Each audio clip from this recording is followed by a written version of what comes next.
Black woman pulls twins from a raging fire with seconds to spare. The next day, a mysterious man knocks on her door with an offer that could change everything. But before we dive into the full story, let me know where you're watching from and what time it is. Now, subscribe to the channel and let's get started. Maya Bennett couldn't remember the last time she had taken a day off. Between her shifts as an emergency room nurse at Mercy General and her online master's program in public health, downtime had become a foreign concept. Today was supposed to be different. She had requested this particular Tuesday off weeks in advance, planning to do absolutely nothing but binge-watch that show everyone kept talking about and maybe treat herself to takeout from the Ethiopian place down the street. But at 5:47 a.m., Maya's phone lit up the darkness of her bedroom. She groaned, reaching for it with eyes still closed. Probably the hospital. Again. "Hello?" she mumbled, her voice thick with sleep. "Maya, I'm so sorry to do this to you." It was Janice, the charge nurse. "I know it's your day off, but Rodriguez called in sick, and we're already short-staffed from that pile-up on I-95. Is there any way you could come in, even for half a shift?" Maya stared at the ceiling, her loose curls splayed across the pillow. She counted the water stains, 3 distinct blotches that her landlord had promised to fix months ago, and thought about saying no. She deserved this day off. She needed it. "What time do you need me?" The words left her mouth before her brain could stop them. Janice's relief was audible. "You're a lifesaver. Can you be here by 7? After hanging up, Maya dragged herself from bed and headed for the shower. As the hot water cascaded over her tired muscles, she reminded herself why she became a nurse in the first place: to help people, to make a difference. The money wasn't terrible either, especially with student loans looming over her head like storm clouds. By 6:30, Maya was dressed in scrubs, her curly hair pulled back into a ponytail, a travel mug of coffee in hand as she locked her apartment door. The hallway smelled like someone had burned toast again, probably Mr. Collins in 3B.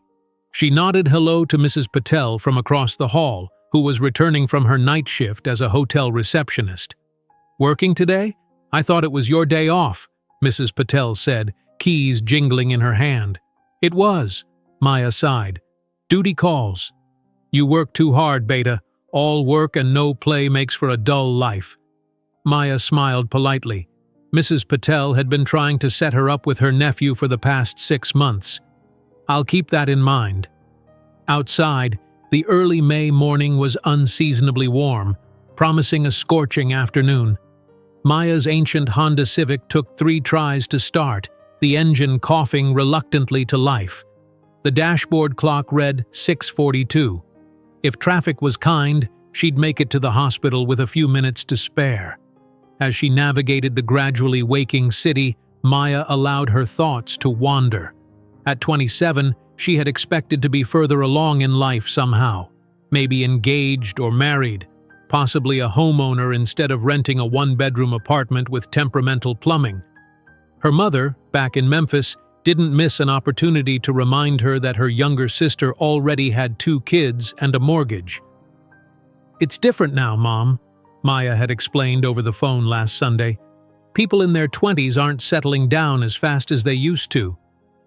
Her mother had replied, unconvinced. "You just need to make time for something besides work and school. How you gonna meet someone if you're never anywhere except that hospital?" Maya pushed the conversation from her mind as she pulled into the staff parking lot at Mercy General. The ER was already bustling when she arrived, and she barely had time to stow her bag in her locker before being assigned to 3 patients. The morning passed in a blur of vital signs, medication administrations, and charting. By noon, Maya had assisted with a cardiac arrest. The patient survived, helped splint a compound fracture, and calmed an anxious mother whose toddler had swallowed a penny. "Bennett, take your lunch before you drop," Dr. Way ordered, noticing the way Maya was leaning against the nurse's station counter for support. "I'm fine, just need more coffee," Maya protested. "That wasn't a suggestion. Take 30 minutes. We're not quite as slammed now." Reluctantly, Maya headed to the cafeteria, where she picked at a wilted salad and scrolled through social media on her phone. Her college roommate had just announced she was expecting her first child. Her cousin had posted photos from his honeymoon in Bali.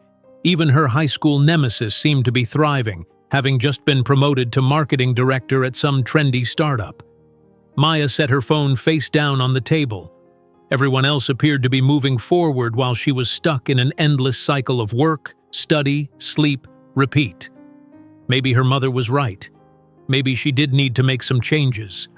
Her break was cut short by a hospital-wide page. Code Orange, Floor 3 North. Code Orange, Floor 3 North. Fire. Maya abandoned her half-eaten lunch and rushed toward the stairs. Fire drills were common, but actual code oranges were rare. The third floor housed pediatrics and the neonatal intensive care unit. As she reached the stairwell, the acrid smell of smoke confirmed this wasn't a drill. Staff were already evacuating patients, the more mobile ones walking, others being wheeled in beds or carried. Maya jumped in to help, guiding a confused elderly man who had wandered onto the floor from another unit. "The fire's contained to one room," a security guard was saying, "but the smoke is spreading. Fire department's on their way." Maya had just helped the elderly man to the evacuation point when she heard someone shout, "The Nichols twins! Room 312! Has anyone evacuated the Nichols twins?" Room 312. That was at the end of the hallway, closest to where the smoke seemed thickest. Maya looked around. The floor staff seemed occupied with other patients, and the security guards were preventing anyone from going back toward the fire.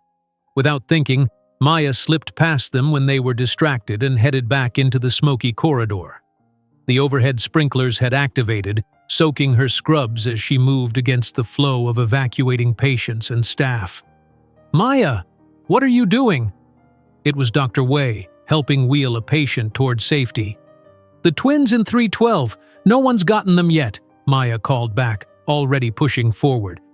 "Wait for the firefighters," Dr. Wei shouted, but Maya pretended not to hear.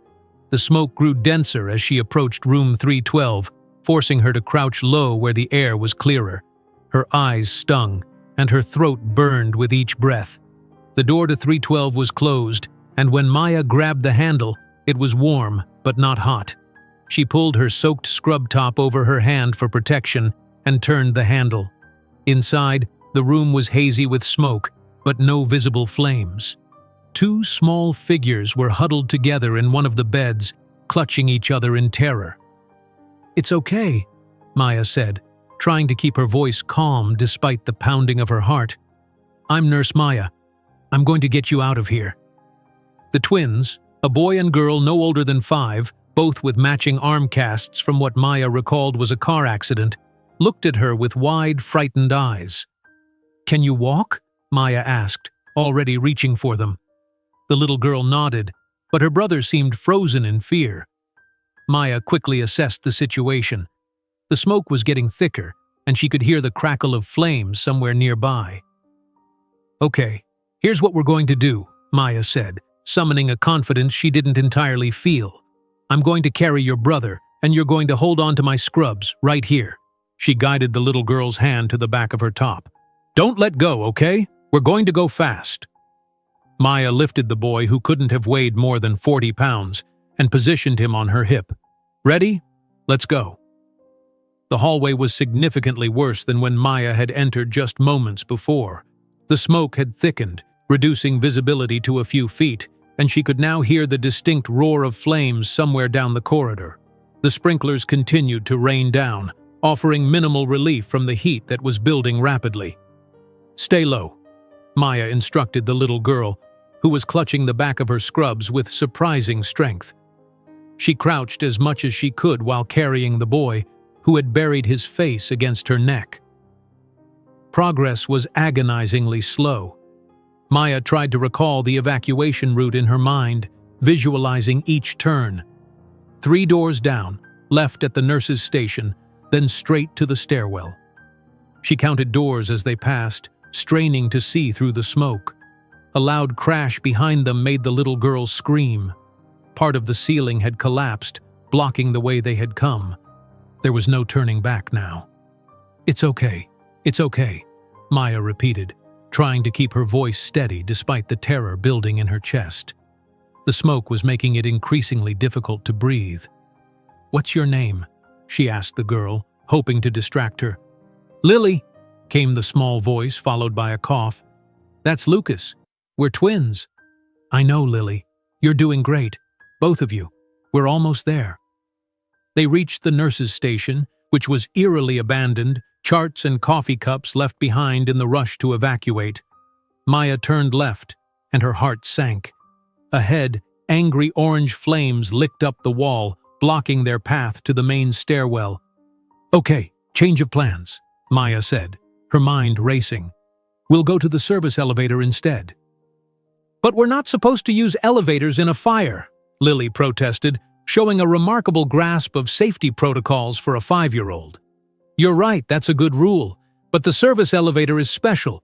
It's made for emergencies," Maya lied, knowing their options were dwindling. The service elevator was their only chance now, and she prayed it was still operational. They backtracked slightly and took a right down a narrower hallway.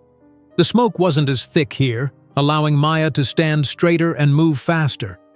Lucas coughed against her shoulder, a wet, concerning sound that heightened her urgency. The service elevator was at the end of the hall, its metal doors reflecting the emergency lights. Maya jabbed the call button repeatedly with her elbow, willing it to respond.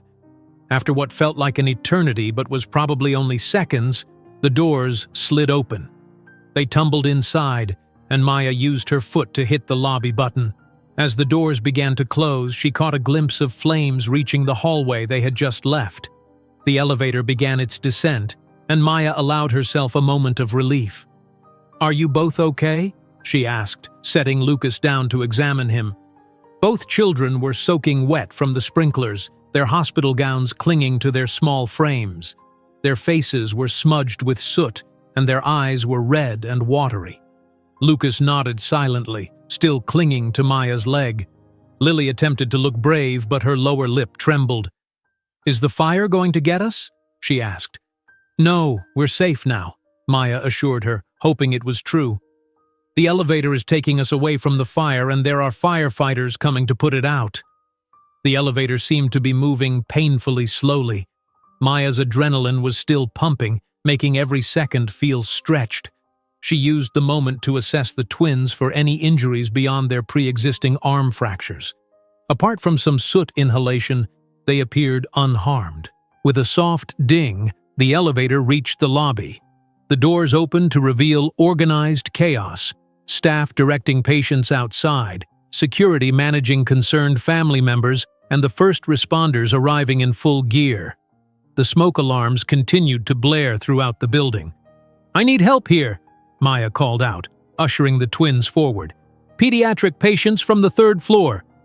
2 nurses from the emergency department rushed over, immediately recognizing the twins. "The Nichols kids, thank God," one exclaimed, kneeling to check them over. "They were alone in 312, Maya explained, suddenly feeling lightheaded as the adrenaline began to ebb. "I think they've inhaled some smoke." Dr. Wei appeared, looking both relieved and furious. "Bennett, what were you thinking? You could have been killed." Before Maya could respond, a firefighter approached. "Is this the nurse who went back for the kids?" he asked, his face stern beneath his helmet. Dr. Wei nodded. "Against all protocol, yes." The firefighter looked at Maya, then at the twins who were being fitted with oxygen masks by the ED nurses. "That was incredibly dangerous," he said. "And incredibly brave. You saved their lives. Another 2 minutes, and that whole corridor was engulfed." Maya nodded weakly, suddenly aware of the burning in her lungs and the throbbing pain in her left arm where she must have banged it against something in the smoke-filled hallway. Dr. Wei's expression softened slightly as he noticed her wince. "Get yourself checked out, Bennett. Now. That's an order." The next few hours passed in a blur. Maya was diagnosed with mild smoke inhalation and a bruised arm, nothing serious. The fire, which had started due to an electrical fault in a supply closet, was contained to the north wing of the 3rd floor. All patients had been successfully evacuated, with the Nichols twins being the last to make it out. By late afternoon, Maya found herself sitting in a hospital bed in the emergency department, an oxygen cannula in her nose, answering questions from hospital administrators, fire investigators, and finally, a local news reporter who had somehow talked her way past security. "Nurse Bennett, would you say you were afraid when you went back into the burning building?" the reporter asked, holding a microphone toward Maya while a cameraman filmed. Maya shifted uncomfortably. "I didn't really think about it. I just knew the twins were still up there." "So you acted on instinct? Pure heroism?" "I'm not a hero," Maya protested. "Anyone would have done the same." "But they didn't." "You did," the reporter pressed. "How does it feel to know you saved those children's lives?" Before Maya could formulate an answer that wouldn't sound either falsely modest or self-congratulatory, the curtain around her bed was pulled aside, and a woman rushed in, followed closely by a harried-looking hospital security guard. "I'm so sorry," the woman sobbed, grasping Maya's hand before anyone could stop her. "They told me what you did. My babies. My twins. You saved them. How can I ever thank you?" This must be Mrs. Nichols, Maya realized, squeezing the woman's hand in return. "They were very brave," she said simply. "How are they doing?" "They're being kept overnight for observation, but the doctors say they'll be fine. Thanks to you." Mrs. Nichols wiped at her tears with her free hand. "When I got the call about the fire, I thought, I already lost their father last year and I couldn't bear—" The reporter, sensing an even better story, turned her attention to Mrs. Nichols. "You're the mother of the twins? Would you mind sharing your feelings about Nurse Bennett's heroic actions today?" The security guard finally intervened. "I'm sorry, but this area is restricted to patients and authorized personnel only. You'll need to leave now." He began ushering the reporter and cameraman out despite their protests. Maya shot the guard a grateful look as Mrs. Nichols continued to express her gratitude, promising to name her next child after Maya, should she ever have one. "Really, Mrs. Nichols, I was just doing my job," Maya insisted, increasingly uncomfortable with the praise.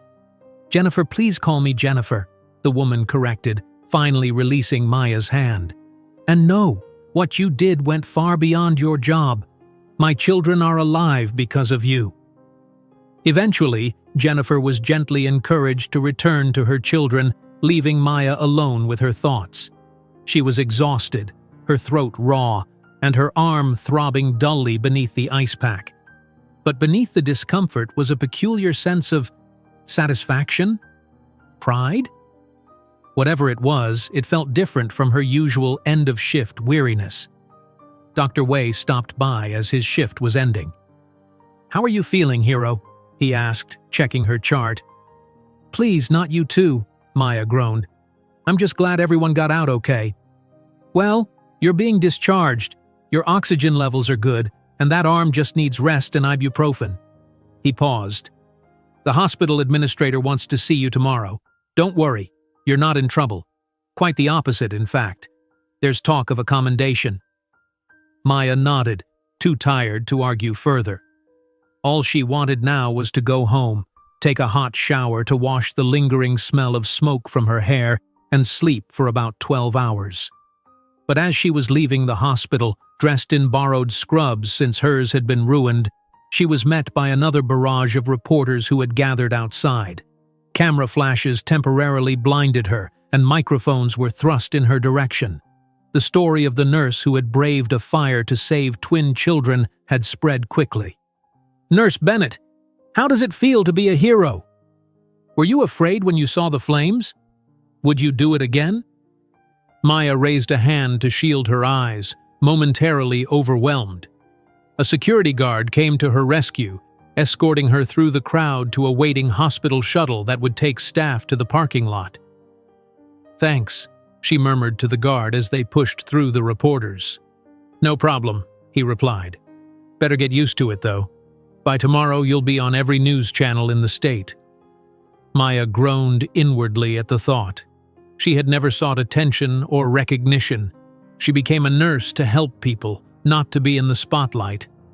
As the shuttle pulled away from the curb, leaving the disappointed reporters behind, Maya closed her eyes and leaned back against the seat. Her day off had turned into possibly the most eventful day of her life. All she had wanted was to watch TV and eat takeout. Instead, she had run into a burning building, saved 2 children, and apparently become some sort of local celebrity. Her phone buzzed with incoming messages. Colleagues who had heard the news, her mother who had somehow already seen her on TV, friends checking if the nurse Maya Bennett on the news was really her. Maya silenced the phone without responding. She'd deal with it all tomorrow. Right now, she just wanted to go home. Maya woke to the insistent buzzing of her phone.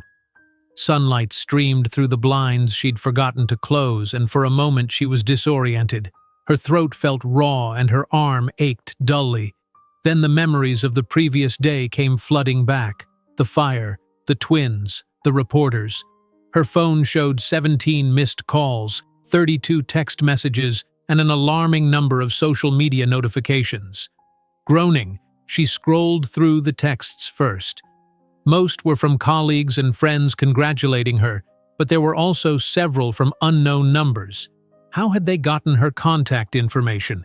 And 3 from her supervisor asking her to call immediately. The time showed 9:17 a.m. She had slept through her alarm, though she wasn't due back at work until tomorrow. The hospital had insisted she take at least 1 day to recover. Maya dragged herself out of bed and into the shower, letting the hot water soothe her muscles and rinse away the lingering smell of smoke that seemed embedded in her skin despite her shower the night before. As she massaged shampoo into her curls, she wondered how long it would take for the media frenzy to die down. After getting dressed in leggings and a faded college sweatshirt, Maya made coffee and finally called her supervisor. "Maya, I've been trying to reach you," Jackie said, her voice unusually animated. "Have you seen the news?" "No, I just woke up. What's going on?" "You're everywhere. National news picked up the story. Good Morning America mentioned you, and there's talk that Ellen's people might reach out." Maya nearly dropped her mug. "What? That's ridiculous. All I did was—" "Save 2 kids from a burning building? Yeah, real ordinary stuff," Jackie laughed. "Listen, the hospital's PR department is going crazy. They want to set up a proper interview with you. The administrator's calling it a human interest story that highlights the exceptional quality of care at Mercy General." Maya rolled her eyes. Of course, the hospital would find a way to turn this into a marketing opportunity. "What if I don't want to do interviews?" she asked, already knowing the answer. "Maya, honey, I think that ship has sailed. But look, you don't have to decide anything right now. Take today to rest. Just maybe turn on the news and prepare yourself. This is getting big." After hanging up, Maya reluctantly turned on her television and flipped to a local news channel. She didn't have to wait long. Within minutes, her own face appeared on screen, an image clearly taken from her hospital ID badge, alongside footage of the hospital with smoke billowing from the 3rd floor. "Continuing our top story this morning," the anchor was saying, "Nurse Maya Bennett is being hailed as a hero after rushing into a burning hospital wing to save 5-year-old twins who had been left behind during evacuation procedures. Sources say Bennett, who wasn't even scheduled to work yesterday, disregarded her own safety to reach the children moments before the fire consumed their room." The screen switched to show Jennifer Nichols, the twins' mother, tearfully recounting how Maya had saved her children. Then came statements from hospital staff, calling Maya's actions extraordinarily brave and above and beyond the call of duty. Maya muted the TV, her face burning with embarrassment. They were making it sound like she was some kind of superhuman, not just a nurse who had made a split-second decision. She hadn't even thought about it. She'd just acted. Her phone rang again. This time it was her mother. "Baby girl, why haven't you been answering? I've been worried sick." "Mom, I'm fine, just tired, and my phone's been blowing up." "Well, of course it has. My daughter, the hero. Pastor Williams mentioned you in this morning's prayer service. Said you were an example of Christ's love in action." Maya suppressed a sigh. Her mother had been trying to get her back to church for years. "Mom, I'm not a hero. I was just doing my job." "Don't you dare downplay this, Maya Elizabeth. What you did was extraordinary. Those babies are alive because of you." There was no arguing with her mother when she used that tone. Maya changed the subject. "How's everyone back home?" For the next 10 minutes, she half listened to updates about her sister's children and her father's garden, relieved to think about something other than herself. When she finally hung up, she noticed an email from the hospital's PR department requesting her presence at a press conference scheduled for tomorrow morning. Maya groaned. The last thing she wanted was to stand in front of more cameras, but she also knew refusing would only make things more complicated. A knock at her door startled her. She wasn't expecting anyone, and her friends knew better than to drop by unannounced. Warily, she approached the door and peered through the peephole. A man she didn't recognize stood in the hallway, shifting his weight from one foot to the other. He was dressed in a crisp button-down shirt and dark jeans, and held what looked like a gift basket. A reporter, maybe? Or someone selling something? "Who is it?" she called through the door. "My name is Daniel Carter. I'd like to talk to you about the twins, Lily and Lucas." Maya hesitated. He didn't look like a reporter, but that didn't mean much. "Are you with the media?" "No, nothing like that. I'm connected to the Nichols family. I have some information I think you should hear, and a proposition." Something in his voice, a hint of urgency perhaps, made Maya curious despite her reservations. Still, she wasn't about to invite a stranger into her apartment. "I'll meet you at the coffee shop downstairs in 15 minutes, she decided. "Thank you. I'll be there." Maya quickly changed into jeans and a simple blouse, ran a pick through her curls, and headed downstairs. The coffee shop was a small, locally owned place that she frequented often enough to be on friendly terms with the baristas. "Hey, Maya," called Zoe from behind the counter as she entered. "Saw you on the news. Pretty badass." Maya managed a smile and a small wave, noticing that several other patrons were now looking at her with recognition. Great. So much for anonymity. Daniel Carter was seated at a corner table, the gift basket placed in front of him. Now that she could see him properly, Maya realized he was quite handsome, with warm brown skin, closely cropped hair, and thoughtful eyes behind stylish glasses. He stood as she approached. "Ms. Bennett, thank you for agreeing to meet with me." He extended his hand, which she shook briefly. "Maya, please, and I haven't agreed to anything yet except coffee." He nodded, acknowledging her caution. "Of course. Can I get you something? It's the least I can do." "I'm fine." Maya sat down opposite him, curiosity warring with wariness. "You said you have information about the twins?" "Yes." Daniel slid the gift basket toward her. "First, this is for you, a small token of appreciation." Maya glanced at the basket, which contained an assortment of bath products, high-end chocolates, and what looked like a gift card. "That's not necessary. I didn't do anything special." The Nichols family would disagree. Daniel leaned forward, his expression earnest. "Those children mean everything to Jennifer. After losing her husband last year in that construction accident, they're all she has." Maya frowned slightly. "How do you know the family? Are you a relative?" "Not exactly." He shifted in his seat. "I'm an attorney. I represented the Nichols family in their wrongful death lawsuit against the construction company after Thomas Nichols was killed." Maya's wariness increased. "An attorney? Look, if this is about some kind of lawsuit against the hospital for the fire, I'm not interested in getting involved." Daniel held up his hands. "No, nothing like that. The fire was an unfortunate accident. I'm here about something else entirely." He paused, seeming to choose his words carefully. The settlement from Thomas's death wasn't huge, but it was enough for Jennifer to provide for the twins and start rebuilding their lives. Part of my job was helping her set up a trust fund for Lily and Lucas's education. Maya nodded slowly, still not understanding where this was going. That's good, but I'm not sure what it has to do with me.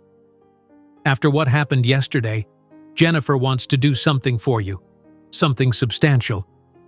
He held her gaze. "She wants to create a scholarship in your name for nurses seeking advanced degrees in emergency or pediatric care." Of all the things Maya had expected him to say, this wasn't on the list. A scholarship? In my name? Yes. Initial funding would be $100,000 with provisions for ongoing contributions. Maya blinked, stunned. That's incredibly generous, but completely unnecessary. I was just doing my job. You went above and beyond your job, and those children are alive because of it. Daniel reached into his leather messenger bag and pulled out a folder. I've drawn up some preliminary paperwork. The scholarship could be administered through the hospital or through a separate educational foundation, whichever you prefer. Maya's head was spinning. This was all happening too fast. "Mr. Carter, Daniel, please." "Daniel, I appreciate the gesture, I really do. But this feels like too much. I'm uncomfortable accepting something so significant for doing what any decent person would do." Daniel studied her for a moment, a small smile playing at the corners of his mouth. "I had a feeling you might say that. Jennifer mentioned you seemed reluctant to accept praise at the hospital." Maya didn't know how to respond to that. "At least look over the proposal," Daniel suggested, sliding the folder toward her. "Take your time.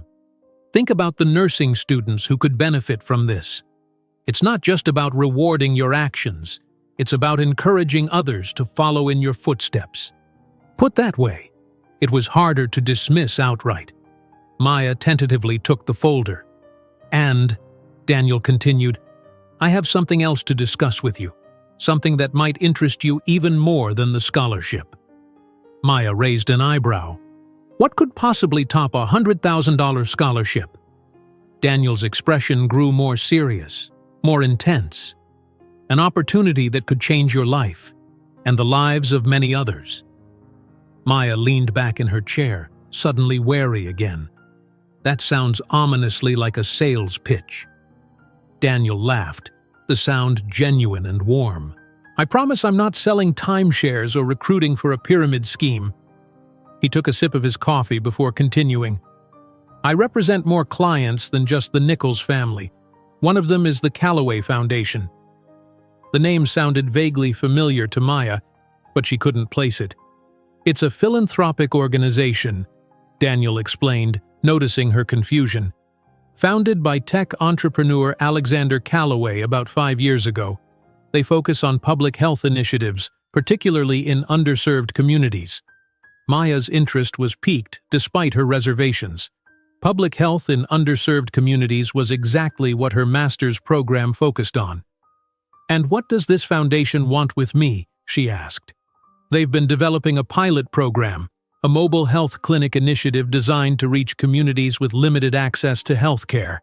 The program needs a director, someone with medical expertise, administrative potential, and most importantly, the right instincts under pressure." Daniel looked at her meaningfully. "Yesterday, you proved you have those instincts." Maya blinked, processing this information. "Wait, you're offering me a job?" "I'm offering you an interview," Daniel clarified. "But I won't lie. You're exactly the kind of person they're looking for. Your background in emergency nursing, your current studies in public health, and now this demonstration of your character, it's a compelling package." Maya's mind was racing. A director position at a foundation aligned with her interests would be a significant career advancement, probably a substantial salary increase too. But something wasn't adding up. "How do you even know about my master's program?" she asked. "And why would a prestigious foundation offer an interview to someone they've never met, based solely on one incident?" Daniel had the grace to look slightly embarrassed. "I may have done some research after Jennifer told me about you. LinkedIn is surprisingly informative. As for why," he hesitated. "The foundation has been struggling to find the right person. They've interviewed dozens of candidates over the past 3 months, all with impressive resumes but missing that certain quality they're looking for." And you think I have this mysterious quality because I didn't let 2 children burn to death? Maya's tone was sharper than she intended. I think you have it because you acted without hesitation, without calculating personal risk or benefit. That's rare, Maya. Rarer than you might think. He leaned forward, his expression earnest. The Foundation needs someone who will fight just as hard for communities that have been overlooked and underserved as you fought for those twins yesterday. Maya felt a strange mix of emotions, flattery at being sought out, suspicion at the convenience of it all, and a spark of excitement at the possibility of doing work that truly mattered on a larger scale. What exactly would this job entail? She asked cautiously. The director would oversee the development and implementation of mobile clinics in 5 pilot communities to start, with plans to expand to 20 within 3 years. You'd have a team of medical professionals, community outreach specialists, and administrative staff. The Foundation provides the funding, resources, and connections. The director provides the vision and leadership. It sounded almost too perfect. And the salary? Starting at $150,000 with comprehensive benefits and a substantial annual bonus structure based on program metrics. Maya nearly choked. That was more than triple her current salary as a nurse. With that kind of money, she could pay off her student loans within a year, help her parents with their mortgage, maybe even buy a place of her own. This seems, I don't know, too convenient, she said, voicing her doubts. The timing, the perfect fit with my background and interests. Why not approach me through normal professional channels instead of showing up at my apartment the day after the fire? Daniel set his coffee down and met her gaze directly. Because yesterday changed things. The Foundation board saw the news coverage. They saw how you acted under pressure, how you put others first without a second thought. That's exactly what they've been looking for. And yes, they move quickly when they find something, or someone, they want. Maya was still skeptical. And what's your connection to all this? You said you represent the Foundation, but you also represent the Nichols family. That's quite a coincidence. Not really, Daniel replied. I specialize in both personal injury law and non-profit organizations. It's not uncommon for my worlds to intersect, but I understand your caution. In fact, it's another quality that makes you suitable for the position. You don't take things at face value. He reached into his bag again and pulled out a business card, sliding it across the table. Here's my contact information. And this? He produced another, more elaborate card with gold embossing. Is Alexander Calloway's personal card. Feel free to contact him directly if you have any concerns about the legitimacy of the offer. Maya took both cards, examining the heavy cardstock and professional design. They appeared genuine, but then good fakes wouldn't be hard to produce. The Foundation is hosting a gala tomorrow night, Daniel continued. Key stakeholders, potential donors, community partners, they'll all be there. It would be an ideal opportunity for you to meet Mr. Calloway and learn more about the Foundation firsthand. He slid an elegant envelope across the table. No pressure, but if you're interested, this is your invitation. Maya picked up the envelope, feeling its weight. This was all happening so fast. Yesterday, she was just an ordinary nurse having an extraordinary day. Today, she was being offered a life-changing opportunity by a handsome stranger. I'll think about it, she said finally. Daniel nodded, seemingly satisfied with that response. That's all I ask. He stood and extended his hand. Regardless of what you decide about the Foundation, Jennifer still wants to proceed with the scholarship. Please review those materials when you have a chance. Maya shook his hand, noting the firm grip and the way his eyes held hers a beat longer than necessary. I will. After Daniel left, Maya remained at the table, staring at the business cards, the folder, and the invitation. The rational part of her brain was setting off alarm bells. It was all too perfect, too convenient.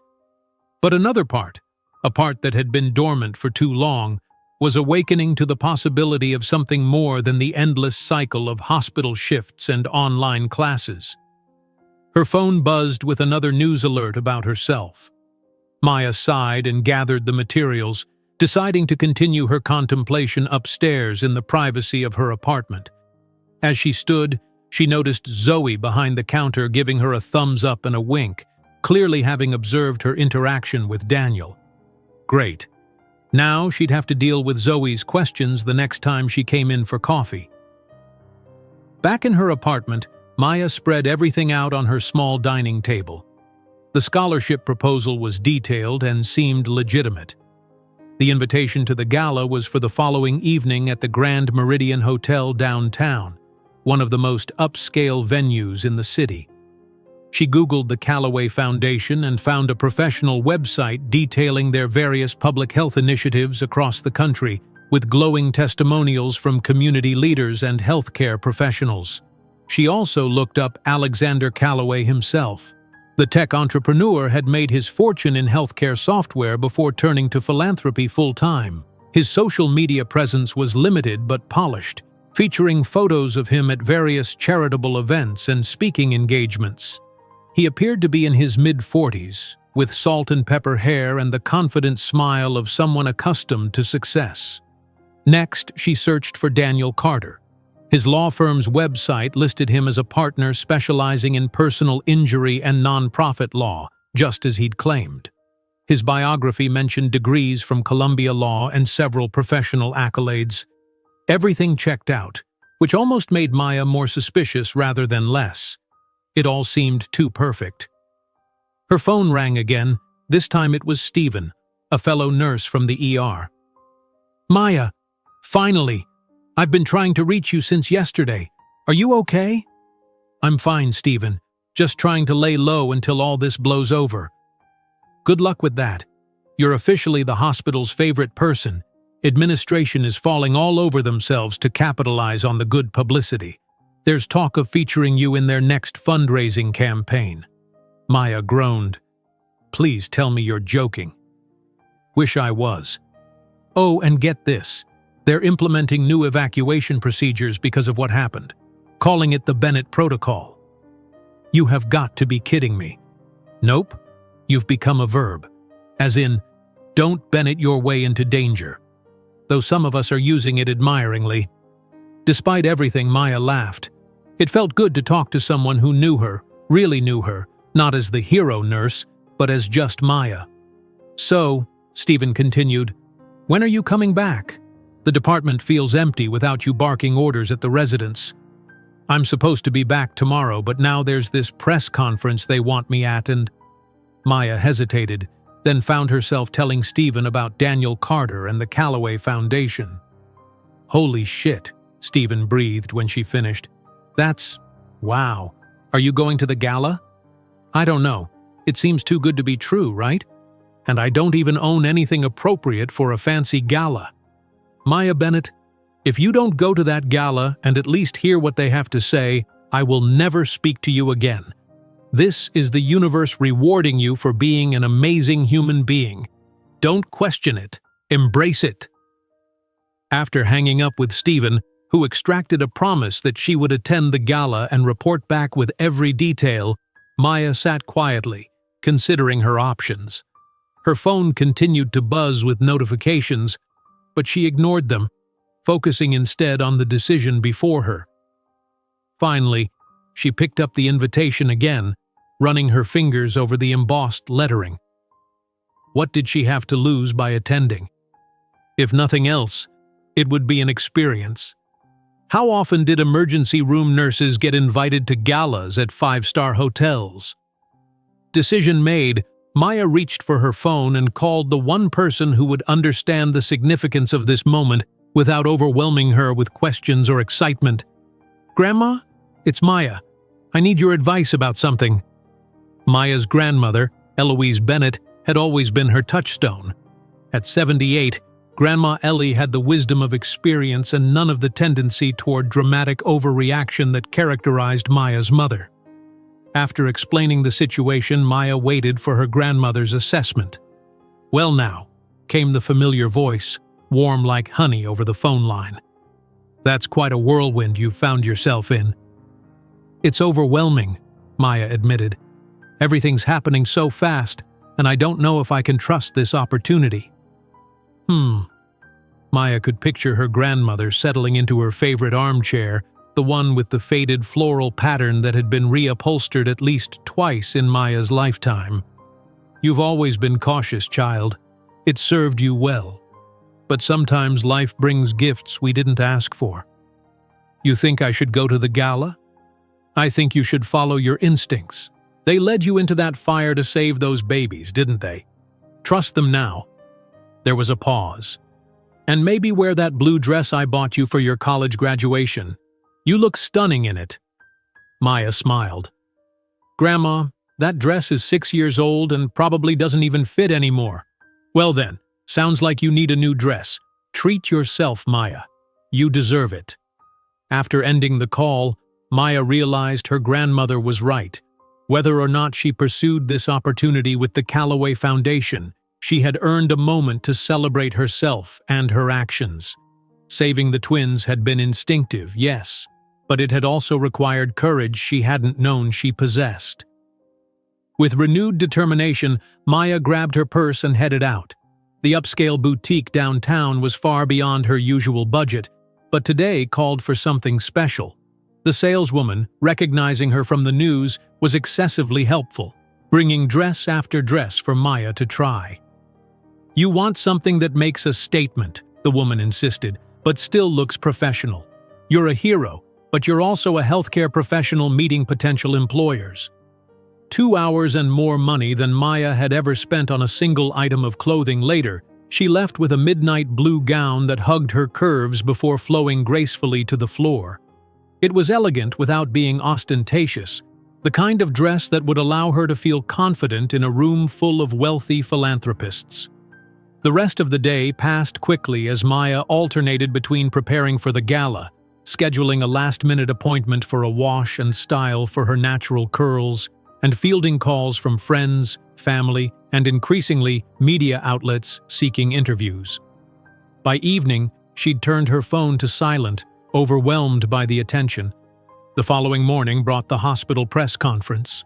Maya arrived early, wearing a conservative blouse and slacks, her hair pulled back in a professional bun. The hospital's PR director briefed her on what to expect. Just a few words about your experience, your training, how it prepared you to act. Keep it humble but confident. The administrator will speak first, then Dr. Wei about the evacuation procedures, then you. Simple. It wasn't simple. The room was packed with reporters and cameras. The hospital administrator spoke at length about Mercy General's commitment to patient safety and the heroism of its staff, particularly one Maya Bennett. Dr. Wei was more concise, detailing the new Bennett protocol for high-risk evacuations, which made Maya want to sink through the floor. Then it was her turn at the microphone. The lights seemed blindingly bright, and the sea of expectant faces made her mouth go dry. But as she began to speak, Maya found her voice. What happened on Tuesday wasn't extraordinary, she said, deviating from the suggested talking points. It's what nurses do every day. We prioritize our patients' needs above our own comfort, sometimes above our own safety. I was fortunate to be in the right place at the right time to help Lily and Lucas, but there are nurses across this country making similar decisions daily, usually without cameras or recognition. The room was silent, absorbing her words. If my actions deserve any special attention, Maya continued, I hope it shines a light on the critical importance of nursing staff and the need for better support and resources for healthcare workers everywhere. Thank you. She stepped away from the podium to unexpected applause. The PR director looked slightly put out that she hadn't stuck to the script but couldn't exactly criticize her for shifting focus to the nursing profession as a whole. After the press conference, Maya hurried home to prepare for the gala. As she carefully applied her makeup, something she rarely took time for, she contemplated what might await her that evening.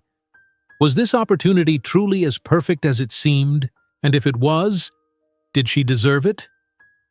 The doubts crept in as she pinned up sections of her hair, allowing her curls to cascade elegantly around her face. She had always been the practical one, the responsible one. Taking risks wasn't in her nature. But then again, Running into a burning building hadn't been either, and yet she'd done it without hesitation. By the time her rideshare pulled up to the Grand Meridian Hotel, Maya had decided to approach the evening with an open mind. She would listen, ask questions, and make no commitments until she was certain this opportunity was right for her. The hotel's grand ballroom was transformed for the gala, with crystal chandeliers casting a warm glow over elegantly dressed attendees. Maya handed her invitation to a tuxedoed attendant and stepped into a world far removed from hospital corridors and emergency rooms. She had barely made it 10 steps into the room when Daniel appeared at her side, looking sharp in a tailored suit that highlighted his athletic build. "You came," he said, sounding genuinely pleased. "And you look incredible." Maya smoothed an invisible wrinkle from her gown, suddenly self-conscious. "Thank you. This is quite an event." "The Foundation does know how to make an impression," Daniel agreed, offering her a glass of champagne from a passing server. "Come, there are people you should meet." He guided her through the crowd, introducing her to various Foundation board members, healthcare executives, and community leaders. To her surprise, many already knew who she was. "The nurse from the fire," they'd say, recognition lighting their eyes. "We've been hoping to meet you." Maya found herself repeating the same modest responses, deflecting praise while trying to engage meaningfully about the Foundation's work. Each person she met seemed genuinely committed to the mission of improving healthcare access, which gradually eased her skepticism. "There he is," Daniel said eventually, nodding toward a distinguished man across the room. "Alexander Calloway, ready to meet him?" Before Maya could respond, Daniel was already leading her toward the Foundation's founder. Alexander Calloway was somehow both exactly as she had pictured from his photos and completely different in person. Taller than she expected, with an energy that seemed to draw people to him, he was engaged in animated conversation with an older woman in a striking red dress. When he noticed their approach, he smoothly concluded his discussion and turned his full attention to them. "Mr. Calloway," Daniel began, "may I introduce Maya Bennett, the nurse I mentioned." "Ms. Bennett!" Calloway's handshake was firm, his smile warm but assessing. "Your reputation precedes you. Quite an impression you've made these past 2 days." "Thank you, Mr. Calloway, though I have to say I'm still not entirely comfortable with all the attention. Please call me Alex." And that discomfort with praise is precisely what Daniel noted about you. Authentic heroism never sees itself as such. He gestured to a quieter corner of the ballroom. "Would you join me for a moment? I'd like to tell you a bit more about why we're so interested in you." With Daniel remaining behind to chat with other guests, Maya followed Alex to a small seating area partially secluded from the main crowd. "First," Alex began once they were seated, "I want to assure you that our interest predates your recent act of bravery. Daniel has been compiling candidates for the mobile clinic director position for months. Your name came up in our initial search due to your emergency room experience and your master's work." Maya's surprise must have shown on her face because Alex smiled. "Yes, we've been aware of you. The fire incident simply moved you from our potential list to our priority list. It confirmed what your professional record suggested, that you have the judgment and decisiveness we need." "I appreciate that," Maya said carefully, "but I still have questions about the position itself. Mobile clinics sound wonderful in theory, but the practical challenges are significant. Staffing, scheduling, determining which communities to serve, securing proper equipment and supplies." Alex's expression brightened. "Exactly the concerns our director should have. Let me address them." He proceeded to outline a comprehensive plan for the mobile clinic initiative, from staffing models to community selection criteria to partnership agreements with medical suppliers. The more he spoke, the more Maya's professional interest was piqued. This wasn't just a vague, charitable idea, it was a well-researched, carefully constructed program with significant potential impact. "We've secured funding for 5 years," Alex explained, "regardless of economic fluctuations. The initial pilot communities have been selected based on a combination of need, existing healthcare infrastructure gaps, and potential for meaningful outcomes.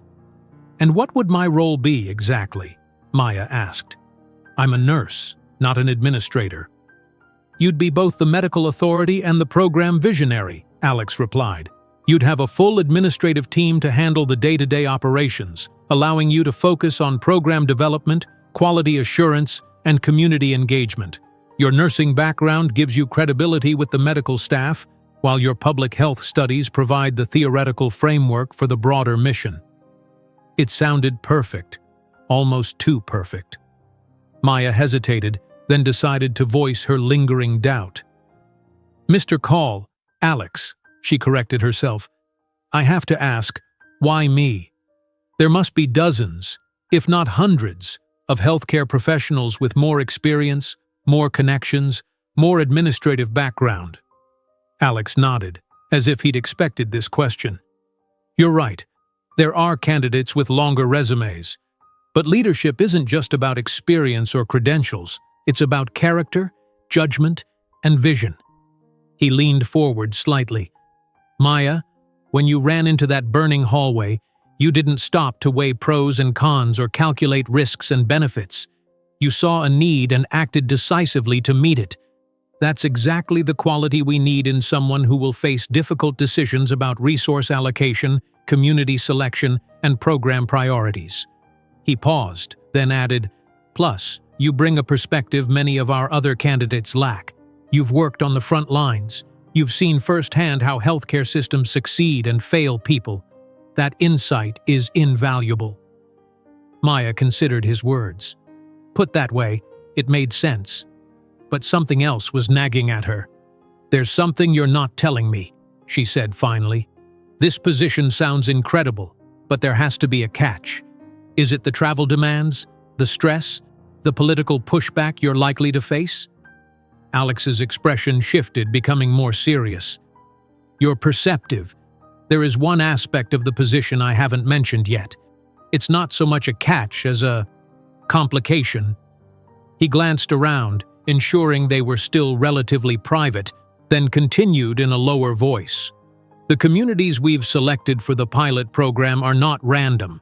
They share certain characteristics beyond healthcare needs.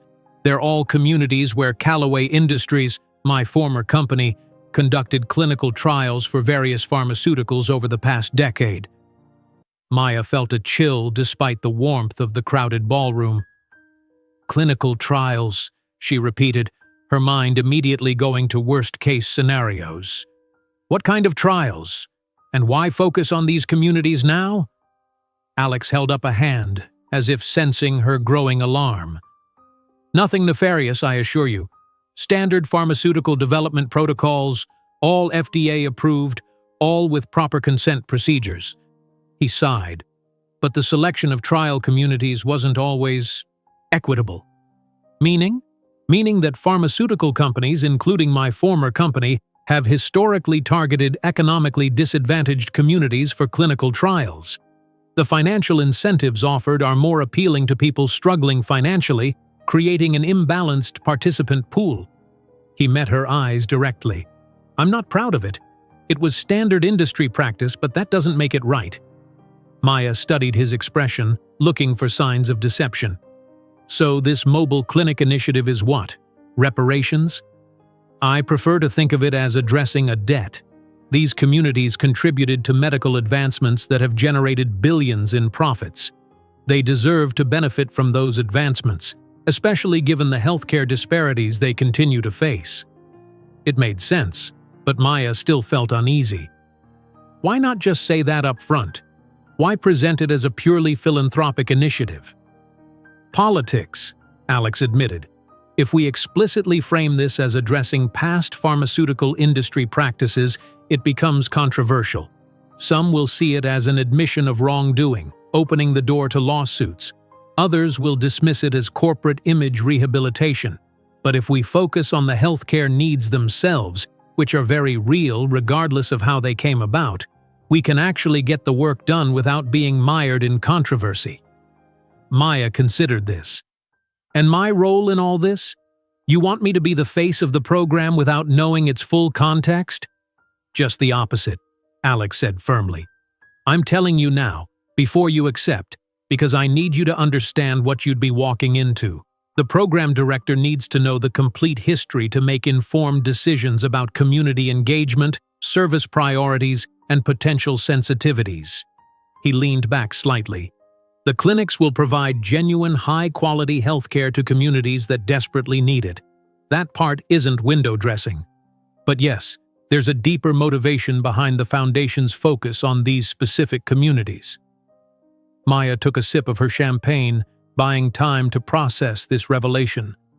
On one hand, Alex's candor was refreshing.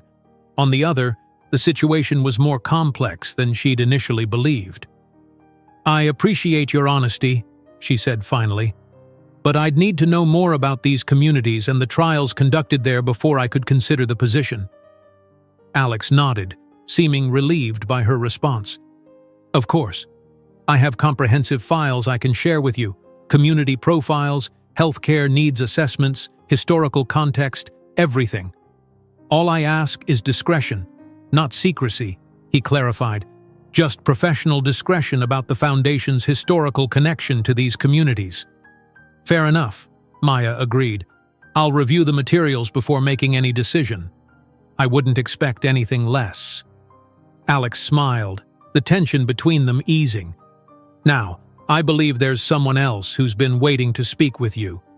He gestured across the room where Maya spotted Jennifer Nichols, elegantly dressed in a simple black gown, making her way toward them. Alex excused himself as Jennifer approached. Maya, Jennifer embraced her warmly. I'm so glad you came. Have you spoken with Daniel about the scholarship? We discussed it briefly, Maya confirmed. It's incredibly generous, Jennifer, but… No buts, Jennifer interrupted firmly. It's happening. The paperwork is already being processed. Her eyes shone with emotion. You gave my children a future. The least I can do is help give other nurses a future, too. Maya was moved by the woman's determination. Thank you. It's a beautiful way to create something positive from what happened. The twins have been asking about you, Jennifer continued. They want to meet their smoke angel, that's what Lily calls you. Lucas barely talks about anything else. Would you consider visiting them once they're fully recovered? Of course, Maya agreed readily. The thought of seeing the twins healthy and safe filled her with joy. Just let me know when. As Jennifer moved on to greet other guests, Daniel reappeared at Maya's side. Getting the full court press, I see, he commented with a knowing smile. Alex can be quite persuasive when he's passionate about something. He was surprisingly forthcoming, Maya admitted. About everything. Daniel's eyebrows rose slightly. He told you about the trial communities? Yes, I appreciate the transparency, though I'm still processing the implications. That's fair. Daniel guided her toward the buffet tables laden with gourmet offerings. Take all the time you need. There's no pressure to decide tonight. As they filled their plates with tiny, artful portions of food Maya couldn't identify half of, she found herself studying Daniel more closely. Where do you fit into all this exactly? You're Jennifer's lawyer, the Foundation's lawyer. What's your stake in recruiting me specifically? Daniel seemed taken aback by the directness of her question. Professionally, I advise the Foundation on legal matters, including employment contracts and community agreements. The mobile clinic initiative is a significant undertaking with numerous legal considerations. And personally? Maya pressed, sensing there was more. Daniel hesitated, then said, Personally, I believe in what the Foundation is trying to do. And yes, I have a particular interest in seeing you take this role because I think you're genuinely the right person for it. There was something in his expression, a flicker of something beyond professional interest, that made Maya's pulse quicken slightly. Before she could pursue this line of questioning further, however, they were interrupted by another Foundation board member eager to meet the hero nurse everyone was talking about. The remainder of the evening passed in a blur of introductions, conversations about healthcare inequities, and surprisingly insightful questions about Maya's experiences in emergency medicine. By the time the event began winding down, Maya's feet were aching in her seldom-worn heels, but her mind was buzzing with possibilities. "May I give you a ride home?" Daniel offered as they stood in the hotel lobby watching guests depart. Maya hesitated. Under normal circumstances, she wouldn't accept a ride from someone she'd just met the day before. But after spending hours in his company, surrounded by respectable professionals who clearly trusted him, her initial wariness had largely dissipated. "That would be nice, thank you," she decided. Daniel's car was a sleek but understated sedan, the interior smelling of leather and a subtle cologne that Maya had noticed on him throughout the evening. As they drove through the nighttime city streets, a comfortable silence settled between them. "What did you think?" Daniel asked eventually. "Of the foundation, the people, all of it?" Maya considered the question carefully. "I'm impressed," she admitted. "The people seem genuinely committed to meaningful work. The program itself is well conceived. Even the revelation about the trial communities, while concerning, reflects a certain integrity in acknowledging past practices." Daniel nodded, keeping his eyes on the road. "And the job offer? Any clearer on that?" "I'm definitely intrigued," Maya said. "But I'd want to review those files Alex mentioned before making any decision. And I'd need to understand the practical implications, timeline for starting, relocation if necessary, that sort of thing." "All reasonable considerations," Daniel agreed. He pulled up in front of her apartment building and put the car in park but left the engine running. Turning slightly in his seat, he added, "For what it's worth, I think you'd be extraordinary in this role." The sincerity in his voice was unmistakable. Maya felt a flutter of something that had nothing to do with job opportunities or Foundation missions. "Thank you for the ride," she said, suddenly awkward. "And for everything, I guess. It's been a surreal couple of days." "I imagine so." Daniel smiled. "I'll have those files delivered to you tomorrow. No rush on a decision." Maya nodded and reached for the door handle, then paused. "Daniel, can I ask you something?" "Of course. If I hadn't gone back for those twins, if I'd just been an ordinary nurse doing an ordinary job, would the Foundation still have been interested in me?" Daniel considered this. The Foundation had already identified you as a potential candidate, so yes. But would Alex have fast-tracked you, invited you to the gala, pulled out all the stops? Probably not. What you did showed something about your character that resumes and credentials can't capture. Maya appreciated his candor. "Good night, Daniel." "Good night, Maya." As she watched his car pull away, Maya felt oddly conflicted. The evening had been illuminating in more ways than one. The Foundation and its work excited her professionally. The truth about the clinical trial communities gave her pause, but also suggested a level of institutional accountability she respected. And then there was Daniel himself, professional yet personal, guarded yet forthcoming. Inside her apartment, Maya kicked off her heels with a sigh of relief and unzipped her gown, letting it pool at her feet before stepping out of it. Too wired to sleep despite the late hour, she made herself a cup of tea and sat at her small dining table where the folder from the scholarship proposal still lay. She opened it again, reading more carefully this time. The Maya Bennett Nursing Scholarship would provide financial support to nurses pursuing advanced degrees in emergency or pediatric care, with preference given to applicants from underrepresented backgrounds. It was thoughtfully constructed with provisions for mentorship opportunities and clinical rotation placements. It was, Maya had to admit, a beautiful legacy. Her phone buzzed with a text message. It was from an unknown number, but the content made the sender obvious. "Thank you for coming tonight. The files will be delivered by courier tomorrow morning. No pressure, but I hope you'll consider joining us. Daniel." Maya smiled despite herself.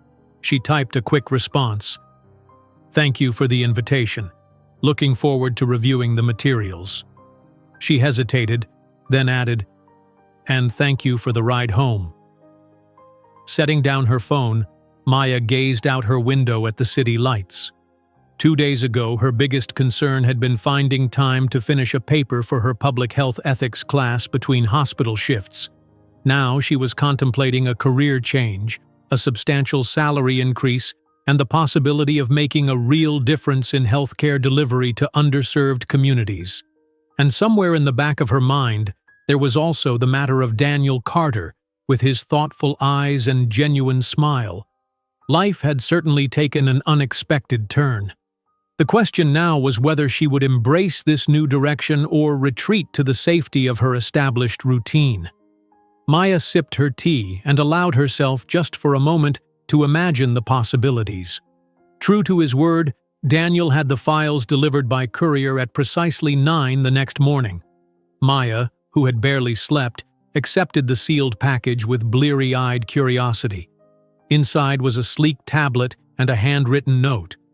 "Maya, all the information is on this device, which is secure and encrypted. The password is the date of the hospital fire, MMDDYY. Take your time reviewing. Call or text with any questions. Daniel." After brewing a strong cup of coffee, Maya settled on her couch and turned on the tablet, entering the password. The home screen displayed 5 folders labeled Community Profiles, Healthcare Needs Assessments, Trial History, Mobile Clinic Plans, and Position Details. Maya hesitated, then tapped on Trial History first. She wanted to understand the potentially controversial aspects before anything else. The folder contained detailed reports on clinical trials conducted by Callaway Industries across dozens of communities over the past 15 years. As Alex had indicated, the trials appeared to follow proper protocols and had received all necessary regulatory approvals. However, Maya couldn't help noticing the pattern in community selection. Predominantly lower-income areas with limited healthcare access and higher proportions of minority populations. The reports were clinical and detached, focusing on efficacy rates and side effect profiles rather than the human impact of these trials. But accompanying notes, apparently added more recently, acknowledged the ethical concerns of targeting vulnerable populations and the need for appropriate remediation. Moving to community profiles, Maya found comprehensive data on the 5 initial target communities for the mobile clinic program. Each faced significant healthcare challenges: provider shortages, hospital closures, transportation barriers, and high rates of chronic disease. These were precisely the kinds of communities that had drawn Maya to public health in the first place. The Healthcare Needs Assessments folder contained even more detailed analyses, including survey results from community members about their most pressing health concerns. The foundation had done its homework. The mobile clinic plans were impressive in their scope and attention to detail. The proposed units would be fully equipped for primary care, preventive services, and basic emergency treatment. Each would be staffed by a physician, 2 nurse practitioners, a registered nurse, a community health worker, and support staff. The rotation schedule would ensure consistent coverage while allowing for specialty services on designated days. Finally, Maya opened Position Details. Here she found a formal job description, a proposed employment contract, and an organizational chart showing how the director role fit within the foundation's structure. The starting salary was indeed $150,000, with an annual review and performance-based increases. Benefits included comprehensive health coverage, a generous retirement contribution, and, Maya raised her eyebrows at this, student loan repayment assistance of up to $10,000 per year. It was, objectively speaking, an incredible opportunity. The role would allow her to combine her clinical experience with her public health training in a way her current position never could. The compensation would transform her financial situation, and the impact potential was significant. Thousands of people could gain access to healthcare they currently lacked. But questions still lingered. Was this initiative truly about addressing healthcare disparities? Or was it primarily a way for Alex Calloway to ease his conscience about his company's past practices? Would the communities themselves view the mobile clinics as genuine assistance or as a belated and insufficient response to exploitation? Maya was still pondering these questions when her phone rang. It was Jennifer Nichols. "Maya, I hope I'm not calling too early. The twins are being discharged today and they're absolutely insisting on seeing you.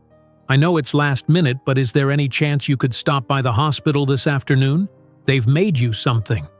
How could she refuse? "Of course," Maya agreed. "What time are they being discharged?" "Around 2. We'll probably be there until 3 with all the paperwork and instructions." "I'll be there at 2:30. After hanging up, Maya returned to the tablet, this time examining the community profiles more closely. Something was nagging at her, a feeling that she was missing an important piece of the puzzle. She cross-referenced the trial history with the target communities and noticed something interesting. In each community, the clinical trials had tested different medications for different conditions, but there was a pattern in the timing. All of the trials had concluded approximately 3 to 5 years ago, and all had been for medications that had subsequently received FDA approval and gone to market. These weren't failed trials or problematic drugs. They were successful products now generating revenue for Calloway Industries, which Alex no longer controlled but likely still held significant shares in. Maya pulled out her laptop and began searching for information about these specific medications. They covered a range of conditions: hypertension, type 2 diabetes, asthma, depression, and rheumatoid arthritis. All conditions with higher prevalence in the communities where the trials had taken place. As she dug deeper, Maya found something else interesting. The current market prices for these medications were substantial.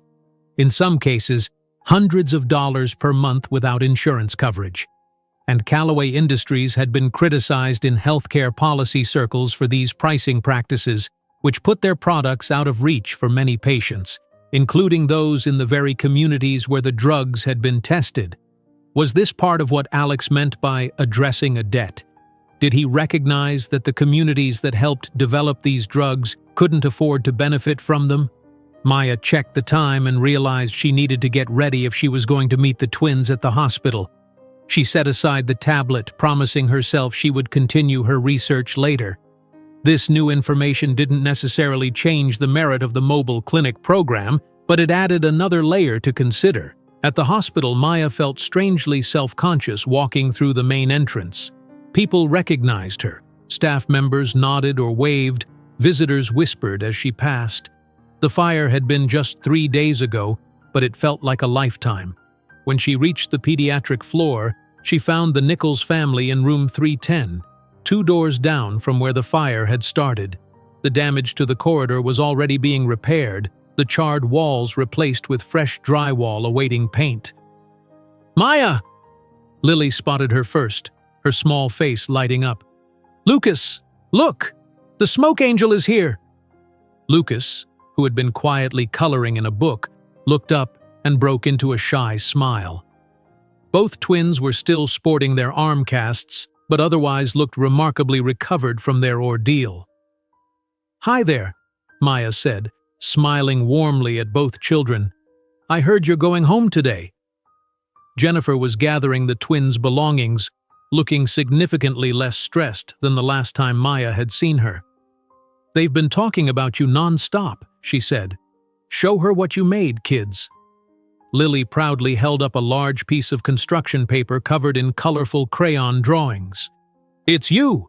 See, these are your special wings that let you walk through fire, and this is me and Lucas, and these are the bad smoke monsters that you scared away." Maya accepted the drawing, genuinely touched by the childish representation of their rescue. In Lily's imagination, Maya had apparently become a superhero complete with wings and magical powers. "We made you this too," Lucas said, speaking up for the first time. He handed her a small clay figure that looked vaguely like a nurse with curly hair. "Mom helped with the oven part." "It's beautiful," Maya said, carefully taking the little sculpture. Thank you both so much. I'll keep these forever." "Are you still a nurse here?" Lily asked, tilting her head curiously. "Yes, I am," Maya confirmed. "I work in the emergency room downstairs." "Do you save people every day?" Lucas wanted to know. Maya considered how to answer. "I try to help people who are sick or hurt. Sometimes that means saving them, and sometimes it just means making them feel better until they can get better on their own." This seemed to satisfy Lucas, who nodded seriously. As the twins returned to gathering their things, Jennifer pulled Maya aside. "Have you had a chance to think about the scholarship, or the foundation position Daniel mentioned?" "I'm still considering everything," Maya said carefully. "I've been reviewing the materials about the foundation's work." Jennifer nodded. "It's a wonderful organization. They funded a grief counseling program that helped me tremendously after Thomas died." She lowered her voice. "Between us, I think Daniel is hoping you'll accept the position." "Oh?" Maya tried to keep her tone neutral. "The way he talks about you, he's impressed. And not just professionally, if you know what I mean." Jennifer's eyes sparkled with gentle teasing.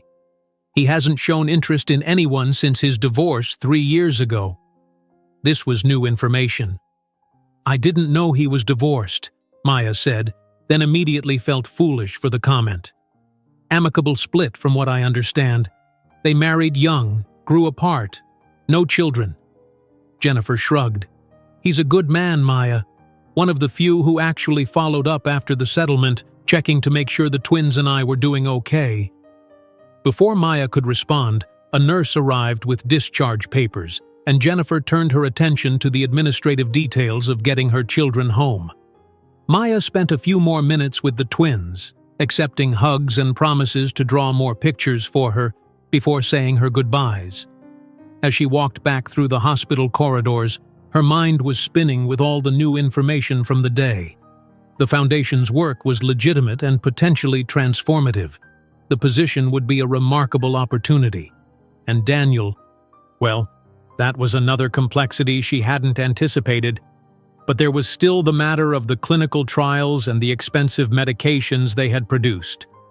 If the mobile clinics were truly meant to address past injustices, shouldn't they include access to the very medications these communities had helped develop? Back at her apartment, Maya returned to the tablet, searching for information about what medications would be available through the mobile clinic program. To her surprise, she found no specific formulary listed in the plans, just a general statement about providing essential medications for chronic disease management. This seemed like a significant oversight.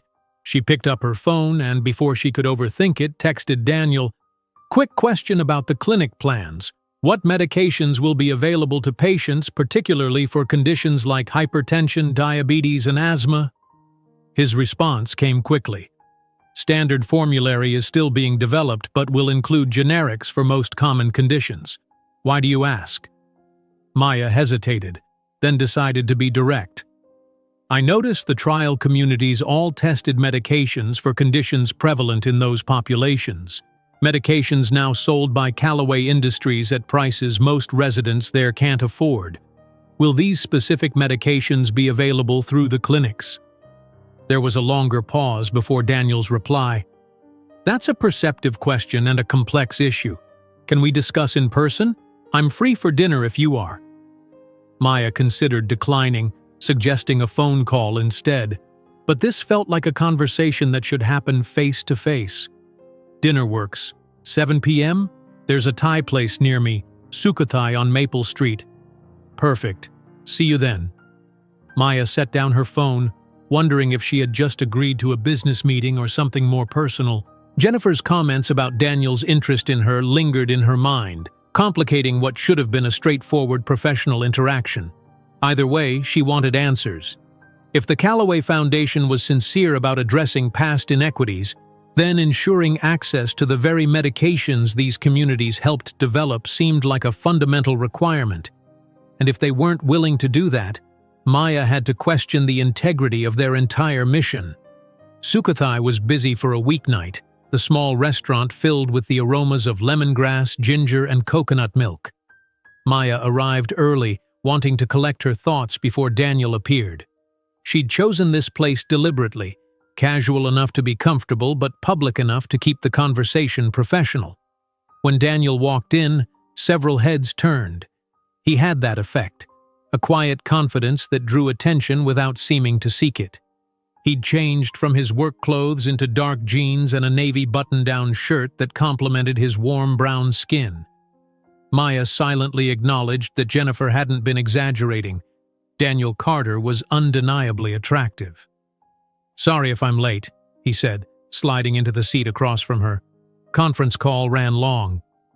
"You're right on time," Maya assured him. "I was early." After they ordered, pad thai for her, green curry for him, an awkward silence settled between them. The easy rapport they'd established at the gala seemed to have evaporated, replaced by a tension Maya couldn't quite define. Daniel broke the silence first. "So, you've been doing some research?" "I have," Maya confirmed, meeting his gaze directly. "The materials you provided were informative, but they left some questions unanswered. Such as the medication issue you texted about." "Yes, it seems like a significant omission in the planning documents." Daniel nodded slowly. It wasn't an omission so much as an ongoing point of negotiation. "Negotiation?" Maya raised an eyebrow. "Between whom?" "Between the Foundation and Callaway Industries." Daniel sighed, running a hand over his close-cropped hair. "Alex no longer controls the company, as you probably discovered. When he left to start the Foundation, he sold the majority of his shares but retained a seat on the board. He's been pushing for a partnership that would make those specific medications available at reduced cost through the mobile clinics." Their drinks arrived, Thai iced tea for Maya, water for Daniel, creating a brief pause in the conversation. "And how's that going?" Maya asked once the server had left. "Slowly," Daniel admitted. "The current CEO is resistant, citing fiduciary duty to shareholders.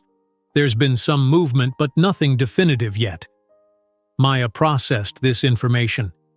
"So the Foundation is proceeding with the mobile clinic initiative without resolving this fundamental issue? That seems problematic." "It's not ideal," Daniel agreed. "But Alex's position is that the clinics can do substantial good even without the medication partnership.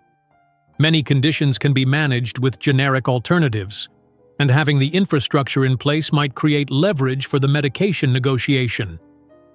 Or it might allow Callaway Industries to claim credit for supporting these communities while continuing to profit from medications they can't afford," Maya countered.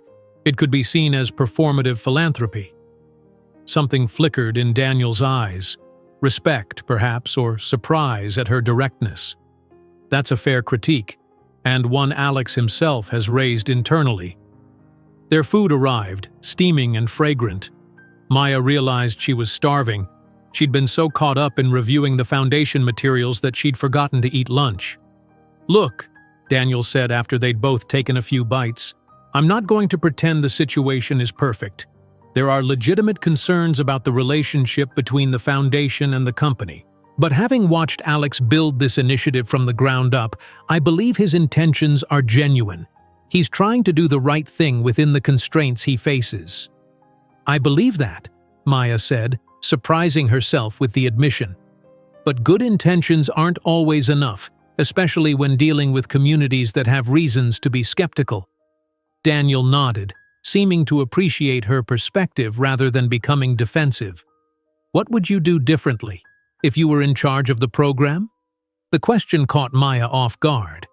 "I'd make the medication access a non-negotiable component," she said after a moment's thought. "I'd be transparent with the communities about the history and the Foundation's relationship to the company, and I'd ensure community members had real input into how the clinics operate, not just token representation." "All excellent approaches," Daniel said, his expression thoughtful.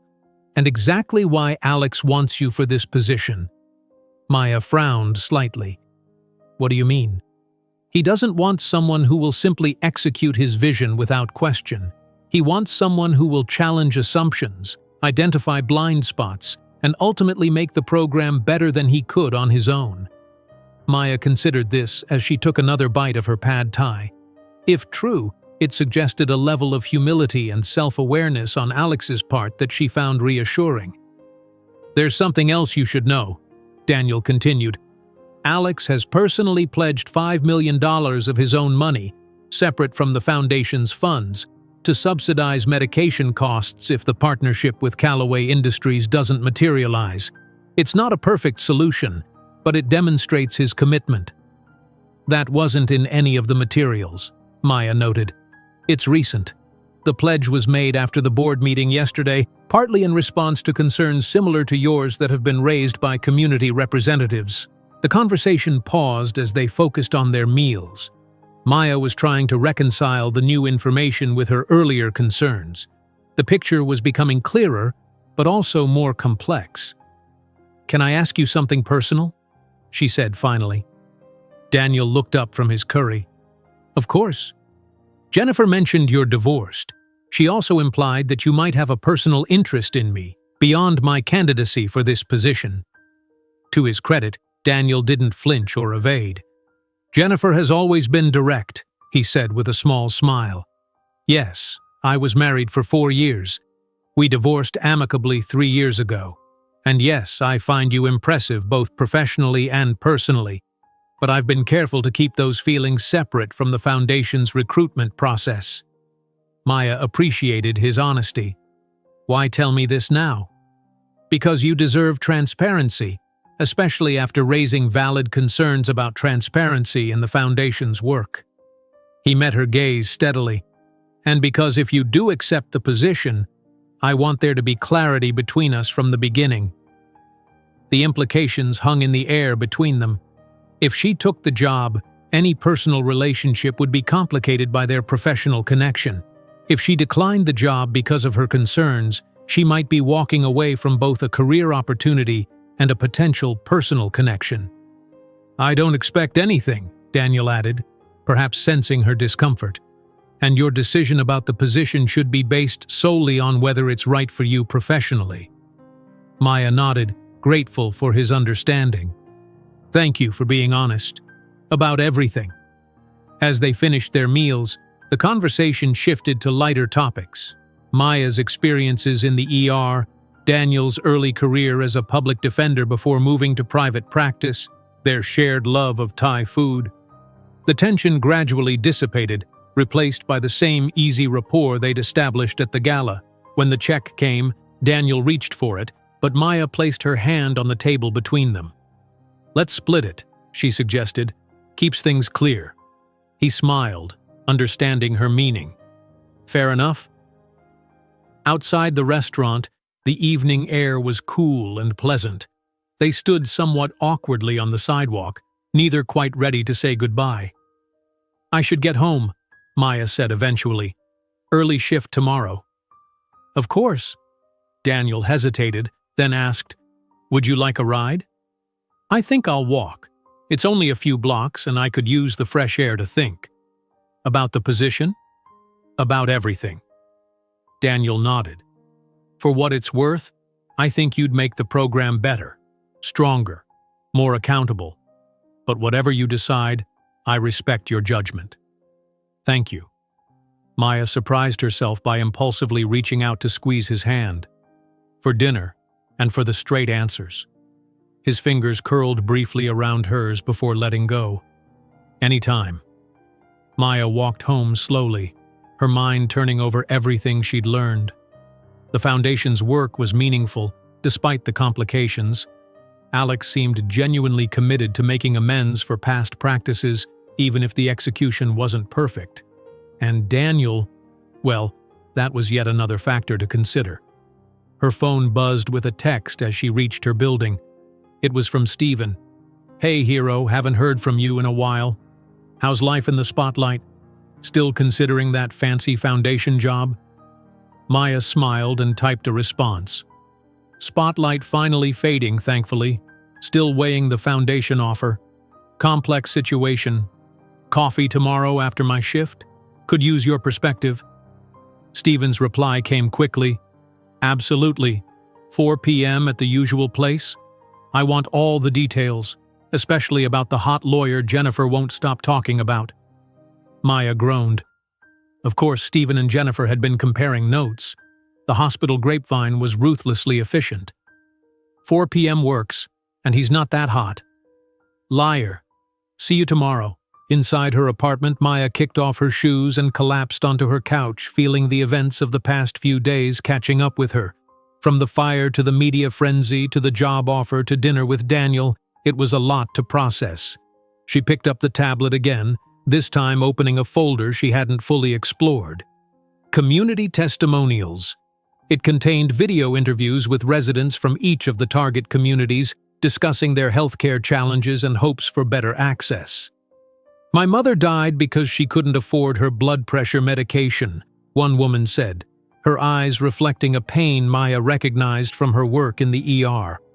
She would ration her pills, taking them every other day instead of daily. By the time she came to the hospital, it was too late. Another video featured an elderly man describing how the nearest doctor was a 45-minute drive away. Impossible for him since he no longer drove and public transportation was virtually non-existent in his rural community. A young mother talked about her asthmatic son, whose condition deteriorated because they couldn't afford both his inhalers and their rent. These were the people the mobile clinic program would serve, real people with urgent needs, regardless of the complex history and politics surrounding the initiative. Maya closed the tablet and stared at the ceiling, her thoughts swirling. The question wasn't just whether the Foundation's approach was perfect, it clearly wasn't, but whether it was better than the status quo for these communities, whether she could make a greater difference there than in her current role at the hospital. And there was another consideration, one she'd been reluctant to acknowledge. She was burning out at Mercy General. The constant understaffing, the emotional toll of emergency medicine, the bureaucratic frustrations, they were wearing her down despite her love for nursing. The Foundation position would be challenging in different ways, but it might also be rejuvenating. A chance to address healthcare issues more systemically, to prevent emergencies rather than just responding to them. Maya's phone buzzed again. This time it was a text from her grandmother. "Just checking on you, sweet pea. Have you made any decisions about that fancy new job? Remember what I always say, when opportunity knocks, at least open the door and take a peek." Maya smiled. Grandma Ellie had always had perfect timing. "Still deciding," she texted back, but leaning toward opening that door. "I'll call you tomorrow with an update. Love you. Love you more. Trust your heart, child. Trust your heart." It sounded simple when Grandma Ellie said it, but Maya's heart was as conflicted as her mind. The logical part of her recognized the Foundation position as an incredible opportunity. The cautious part warned against leaving the security of her hospital job. The idealistic part questioned whether the Foundation's approach truly served the community's best interests. And some other part, a part she wasn't quite ready to name, was increasingly drawn to Daniel Carter and the possibility he represented. Maya sighed and got ready for bed. Tomorrow would bring her back to the familiar routine of the emergency room, triaging patients, administering medications, charting, reporting. The work she knew and had once loved without reservation. As she drifted towards sleep, the faces from the community testimonial videos mingled with memories of Lily and Lucas, of Alex Calloway explaining his vision, of Daniel's thoughtful expression across the dinner table. Somewhere in this tangle of impressions and possibilities lay the right path forward. She just needed to find it. Maya's shift at the emergency department started like any other. The familiar rhythms of handover, patient assessments, medication administration, but she moved through these routines with a strange sense of detachment, as if she were watching herself from a distance. "Earth to Maya," Dr. Way said, waving a hand in front of her face. "I asked if you'd checked the labs on the patient in bed 3. Sorry, yes. Electrolytes normal. CBC shows mild anemia but nothing acute. Cardiac enzymes negative." Dr. Way studied her with a mixture of concern and curiosity. "You okay? You've been somewhere else all morning." Just tired. Maya deflected. Haven't been sleeping well since, you know. The fire. Dr. Wei nodded. Understandable. Trauma affects us all differently. If you need to talk to someone, I'm fine, Maya insisted, perhaps too quickly. Really? Dr. Wei clearly didn't believe her but didn't press the issue. Okay, but the offer stands. As the shift progressed, Maya found herself increasingly aware of the department's limitations. A homeless man came in with an infected foot wound, his third visit in 2 months. They would clean it, prescribe antibiotics he probably couldn't afford, and discharge him back to the streets where the cycle would inevitably repeat. An elderly woman arrived by ambulance after fainting at home. She'd been rationing her heart medication because her Medicare Part D coverage had entered the donut hole, the coverage gap where she had to pay full price for prescriptions. A young mother brought in her asthmatic toddler, apologizing repeatedly for coming to the ER. I know we should see his regular doctor, she explained anxiously, but they don't have appointments for 3 weeks, and his inhaler ran out yesterday. Each case reinforced what Maya already knew. The healthcare system was broken in fundamental ways that no amount of dedicated emergency care could fix. They were treating symptoms, not addressing root causes. By the time her shift ended, Maya felt mentally and emotionally drained, but also strangely clear-headed. She changed out of her scrubs and headed to the coffee shop where she'd agreed to meet Stephen. He was already there, 2 cups on the table in front of him. You look like you need this, he said, pushing a large latte toward her as she sat down. You have no idea, Maya sighed, taking a grateful sip. Rough shift? Not unusually so. That's almost the problem. Stephen raised an eyebrow. Cryptic. Want to elaborate? Maya took another sip of her latte, organizing her thoughts. Have you ever felt like you're doing important work but also somehow missing the point entirely? Only every other day, Stephen replied with a wry smile. Hazard of emergency medicine, isn't it? We're the safety net catching everyone the system has failed upstream. Exactly. Maya leaned forward. What if there was a chance to work on those upstream issues, to prevent people from falling through the cracks in the first place? Ah, the foundation job. Stephen nodded, understanding. That's what this existential crisis is about. Maya briefly outlined what she'd learned about the Callaway Foundation, the mobile clinic initiative, and the complexities surrounding the clinical trial communities. Stephen listened attentively, asking occasional clarifying questions. So, let me get this straight, he said when she finished. You'd be running a program that brings healthcare directly to underserved communities with a substantially higher salary, better benefits, and the chance to actually address systemic issues instead of just patching people up after the fact? That's the upside, yes. And the downside is that the foundation has some complicated connections to pharmaceutical trials in these same communities, and you're concerned about their motivations? Maya nodded. Plus, I'd be leaving emergency nursing, leaving this team.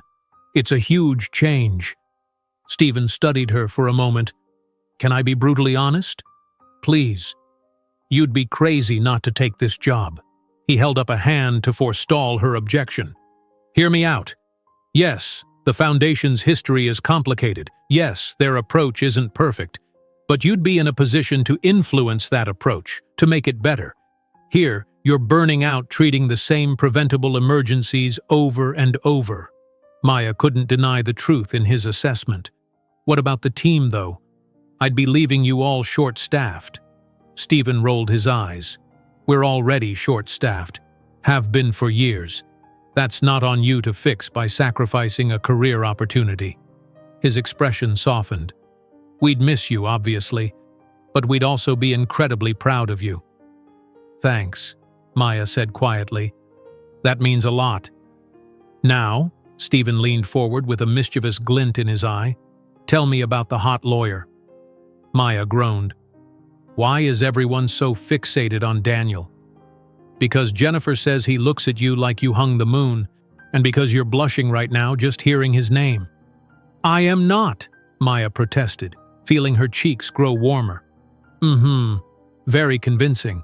Stephen grinned. Seriously though, what's the deal there? Maya sighed, relenting. He's interesting, smart, seems genuinely committed to the Foundation's work. And yes, objectively speaking, he's attractive. And he admitted he's interested in me but is keeping it separate from the professional stuff, which I appreciate.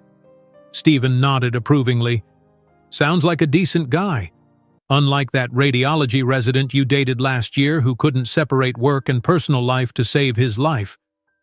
We agreed never to speak of him again, Maya reminded him with a grimace. Right. The one who shall not be named. Stephen took a sip of his coffee. So what are you going to do? About the job, I mean. Maya stared into her latte, as if it might contain the answer. I think I'm going to accept it. But with conditions. What kind of conditions? Transparency about the Foundation's history with these communities, a clear commitment to medication access, including the drugs that were tested there, and meaningful community involvement in program decisions. Maya felt a sense of certainty growing as she articulated these points. Sounds reasonable, Stephen nodded. And if they don't agree? Then I'll know it's not the right fit, no matter how good it looks on paper. After saying goodbye to Stephen, Maya didn't head home as planned. Instead, she found herself walking toward the hospital's pediatric floor. She hadn't planned this visit, but something was drawing her back to where everything had changed. The corridor where the fire had started was now fully repaired, with fresh paint and new ceiling tiles making it impossible to tell that anything had happened there. Maya stood for a moment in front of room 312, where she'd found Lily and Lucas huddled together in terror. Nurse Bennett? A voice behind her made her turn. It was one of the pediatric nurses, a woman named Grace who'd been on duty the day of the fire. Are you okay? Yes, just remembering, Maya said, gesturing vaguely at the room. Grace nodded, understanding. It's strange how quickly everything goes back to normal, isn't it? At least, it looks normal. She glanced around the quiet corridor. But I still smell smoke sometimes, even though I know it's not really there. I know what you mean, Maya said softly. The twins were special, Grace continued. In all the chaos, people forget that they'd already been through so much. Losing their father, then the car accident that broke their arms, and then the fire on top of everything else. Maya hadn't known about their father's death when she'd gone in after them. She'd learned it later, from Jennifer. They seemed to be doing well when I visited them before discharge. Kids are resilient, Grace agreed, but they need a lot of support. Jennifer's doing her best, but it's hard for her too. Maya nodded, thinking about the scholarship Jennifer had established in her name, about how trauma could lead to acts of generosity and healing. Anyway, Grace said, I should get back to my patients.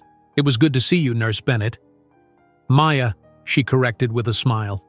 Maya, Grace echoed, returning the smile before continuing down the hall. Left alone again, Maya took one last look at room 312, then turned and headed for the elevators. She had made her decision. Outside the hospital, Maya pulled out her phone and called the number on Alex Calloway's business card. To her surprise, he answered himself rather than through an assistant. Maya Bennett, he said, sounding pleased. I was hoping to hear from you. I'd like to meet to discuss the position, Maya said without preamble. I have some conditions I'd want to address before I could accept.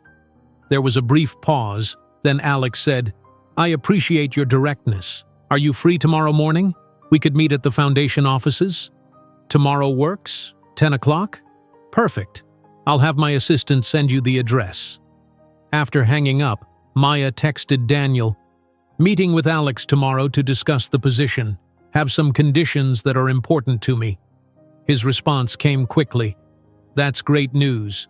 He'll appreciate your thoughtfulness. Can I ask what conditions? Maya typed out a summary of her key points. Transparency about the Foundation's history with the communities, commitment to medication access including Calloway drugs, and meaningful community involvement in program decisions. Daniel's reply seemed genuinely enthusiastic. These are all excellent points and completely reasonable. For what it's worth, I believe Alex will be receptive. He values integrity in the Foundation's work. Maya hesitated, then added, "Thanks for your honesty yesterday, about everything. It helped clarify my thinking." There was a longer pause before his response. "I'm glad. Whatever you decide about the position, I've enjoyed getting to know you." Maya smiled at the message, a small flutter of anticipation in her chest. She was stepping into unknown territory professionally, and possibly personally as well. But for the first time in a long while, uncertainty felt exciting rather than anxiety-inducing. Back at her apartment, Maya made herself a simple dinner and called her grandmother to update her on the situation. "I'm meeting with the Foundation director tomorrow to discuss my conditions for accepting the position," she explained. "Conditions? Grandma Ellie sounded amused. "You always were a thoughtful negotiator, even as a little girl. Remember how you'd only agree to eat your vegetables if you could have dessert on the good china?" Maya laughed. "I'd forgotten about that." "So what are your grown-up conditions?" Maya explained her concerns and the changes she wanted to see in the program. Her grandmother listened attentively, occasionally making small sounds of agreement. "You've given this a lot of thought," she said when Maya finished. "I'm proud of you for standing up for what you believe is right, even when faced with such an attractive opportunity." "Do you think I'm being too demanding?" Maya asked, a hint of doubt creeping in. "What if they withdraw the offer?" "Then it wasn't the right opportunity after all," Grandma Ellie said simply. "But I don't think that will happen. From what you've told me, this Alex fellow didn't build a successful company and foundation by being rigid or close-minded. And if he's smart enough to want you for this position, he's smart enough to listen to your ideas for making it better." Maya smiled, feeling a wave of gratitude for her grandmother's unwavering support. "Thanks, Grandma. I needed to hear that." "And what about this young lawyer?" Grandma Ellie asked, a hint of mischief in her voice. "Daniel, is it?" "That's complicated," Maya admitted. "He's been very professional about keeping the job offer separate from any personal interest." "As he should be," her grandmother agreed. "But assuming you take this position and establish appropriate boundaries, which I know you will, there's no reason you couldn't explore that connection eventually." "Eventually," Maya emphasized. "Right now, I need to focus on making sure this job is what I want it to be." "Of course, dear. One step at a time." After hanging up, Maya spent the evening preparing for her meeting with Alex. She organized her thoughts, anticipated potential objections, and reviewed the foundation materials once more to ensure she hadn't missed anything important. The more she considered it, the more certain she felt about her decision. The mobile clinic program had tremendous potential to help people who desperately needed better healthcare access. With the right approach, one that acknowledged past wrongs while focusing on present needs, it could be transformative for these communities, and it could be transformative for Maya too. A chance to grow professionally, to use her nursing and public health knowledge in a new context, to make a difference on a scale she couldn't achieve in the emergency department. As she prepared for bed, Maya thought about the twists and turns that had led her to this moment. If she hadn't agreed to cover that shift, if she hadn't been near room 312 when the fire started, if she hadn't gone back for the twins, none of this would be happening now. Life could change in an instant, sometimes because of a crisis, like a fire, sometimes because of a choice, like the one she was preparing to make. Maya fell asleep with a sense of purpose and anticipation she hadn't felt in years. Tomorrow would mark the beginning of a new chapter, one she was finally ready to embrace. The Callaway Foundation headquarters occupied the top 3 floors of a sleek downtown office building. Maya arrived 10 minutes early for her meeting with Alex, dressed in a professional navy pantsuit that projected confidence she didn't entirely feel. The receptionist, a friendly woman with silver-streaked hair, greeted her by name. "Mr. Callaway is expecting you, Ms. Bennett. Can I offer you coffee or tea while you wait?" "Coffee would be wonderful, thank you," Maya replied, impressed by the personal touch. She was barely halfway through her coffee when Alex himself appeared in the reception area rather than sending an assistant. "Maya, thank you for coming," he said, extending his hand. "Let's talk in my office." Alex's office was surprisingly modest, spacious but not ostentatious, with large windows overlooking the city and walls adorned with photographs of communities served by the foundation. He gestured for Maya to sit in one of two comfortable chairs arranged around a small table rather than across from his desk, a subtle choice that set a more collaborative tone. "Daniel mentioned you have some thoughts about the mobile clinic program," Alex began, getting straight to the point. "I'd like to hear them." Maya appreciated his directness. "I've reviewed all the materials thoroughly, and I'm impressed by the program's potential, but I have several concerns that would need to be addressed before I could consider accepting the position." Alex nodded encouragingly. "Go on." Taking a deep breath, Maya outlined her three main conditions: transparency with the communities about the Foundation's history with clinical trials, a concrete plan for providing access to the medications developed through those trials, and meaningful community involvement in program decisions.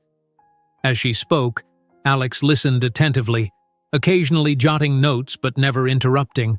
When she finished, he was quiet for a moment, considering her words.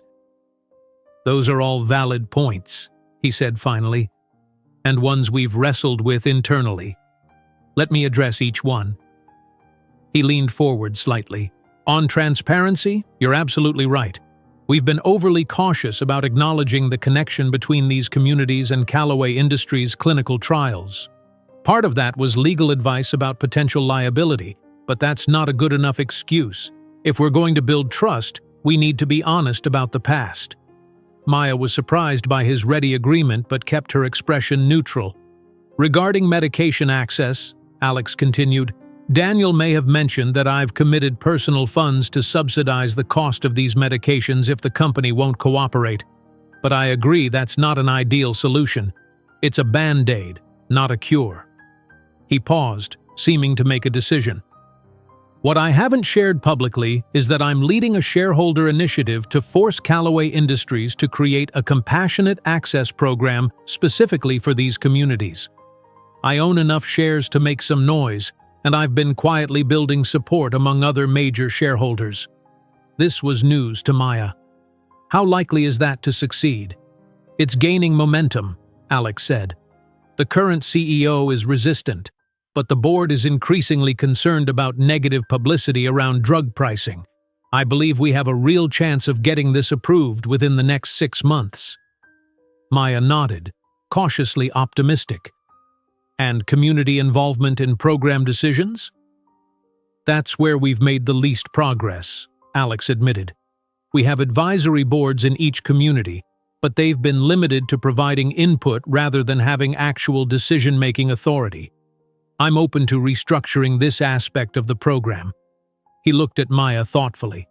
"In fact, developing a more robust community governance model could be one of your first priorities as program director." "If I accept the position," Maya clarified. "If you accept," Alex agreed with a small smile, "though I'm hoping you will." Maya considered his responses, which were more forthcoming than she had anticipated. "I appreciate your candor. These issues are important to me because they speak to the Foundation's integrity.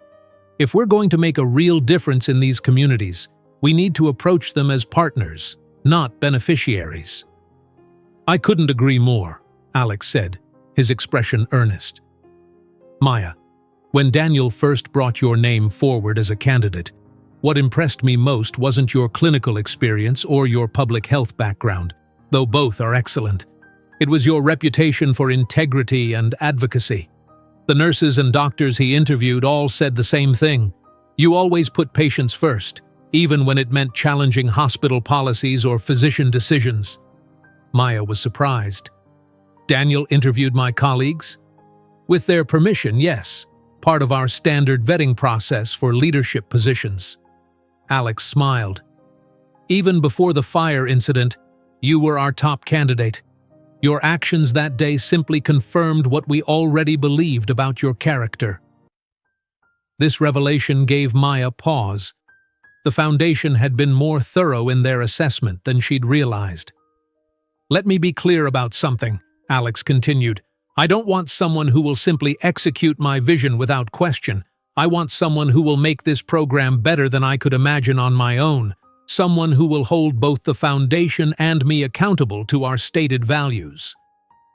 His words echoed what Daniel had said at dinner, suggesting a consistent organizational philosophy rather than just a persuasive recruitment pitch. "I'd like to put my responses to your concerns in writing," Alex added, "as an addendum to the employment offer. That way, they become commitments rather than just conversation." Maya nodded, impressed by this concrete step. "I'd appreciate that." "Does this address your concerns sufficiently for you to consider accepting the position?" Alex asked directly. Maya took a moment to consider. Alex had been responsive to her conditions, demonstrating both understanding of the issues and willingness to make changes. The medication access situation wasn't fully resolved, but his shareholder initiative showed he was actively working toward a solution. "Yes," she said finally, "I believe it does." Alex's face broke into a genuine smile. "Excellent. I can have HR prepare a revised offer letter with the addendum addressing your conditions by this afternoon. Would you like some time to review it before making a final decision?" "I would, yes. But assuming the letter accurately reflects what we've discussed, I'm inclined to accept." They spent the next hour discussing practical details: start date, transition period with her current position at the hospital, initial priorities for the program. By the time Maya left the Foundation offices, she felt a growing excitement about the opportunity ahead. Outside the building, she checked her phone and found a text from Daniel. "How did the meeting go?" Maya smiled and typed, "Very well. Alex was receptive to all my concerns. Revised offer coming this afternoon." His reply came quickly. "That's fantastic news. Are you going to accept?" Leaning strongly toward yes. "Need to review final offer first." "Of course, proper due diligence is important." Maya hesitated, then added, "Are you free for dinner tonight? To celebrate. Professionally speaking, of course." There was a longer pause before his response. "I'd like that. Professionally speaking. 7 p.m.? Perfect. I'll choose the place this time. We'll text details later." Maya tucked her phone away, a small smile playing at her lips. She had a few hours before her evening plans, and there was something important she needed to do first. At Mercy General, Maya headed straight to Jackie's office. Her supervisor looked up in surprise when Maya knocked on the open door. "Maya, I didn't expect to see you today. Everything okay?" "Everything's fine," Maya assured her, taking a seat. "But I need to talk to you about something important." Over the next 20 minutes, Maya explained about the Callaway Foundation position and her decision to accept it. Jackie listened with mixed emotions evident on her face: pride and happiness for Maya, but also dismay at losing one of her best nurses. "We'll hate to see you go," Jackie said when Maya finished, "but this sounds like an incredible opportunity. When would you start?" "That's partly why I'm here. I'd like to give a full month's notice if possible to help with the transition and make sure my patients are properly handed off." Jackie nodded appreciatively. "That's very considerate. Not everyone would be so thoughtful." "This department has been my home for 5 years," Maya said simply. "I want to leave things in good order." "Well, we'll be sorry to lose you, but I'm genuinely happy for you, Maya. This role sounds perfect for your skills and your passion for public health."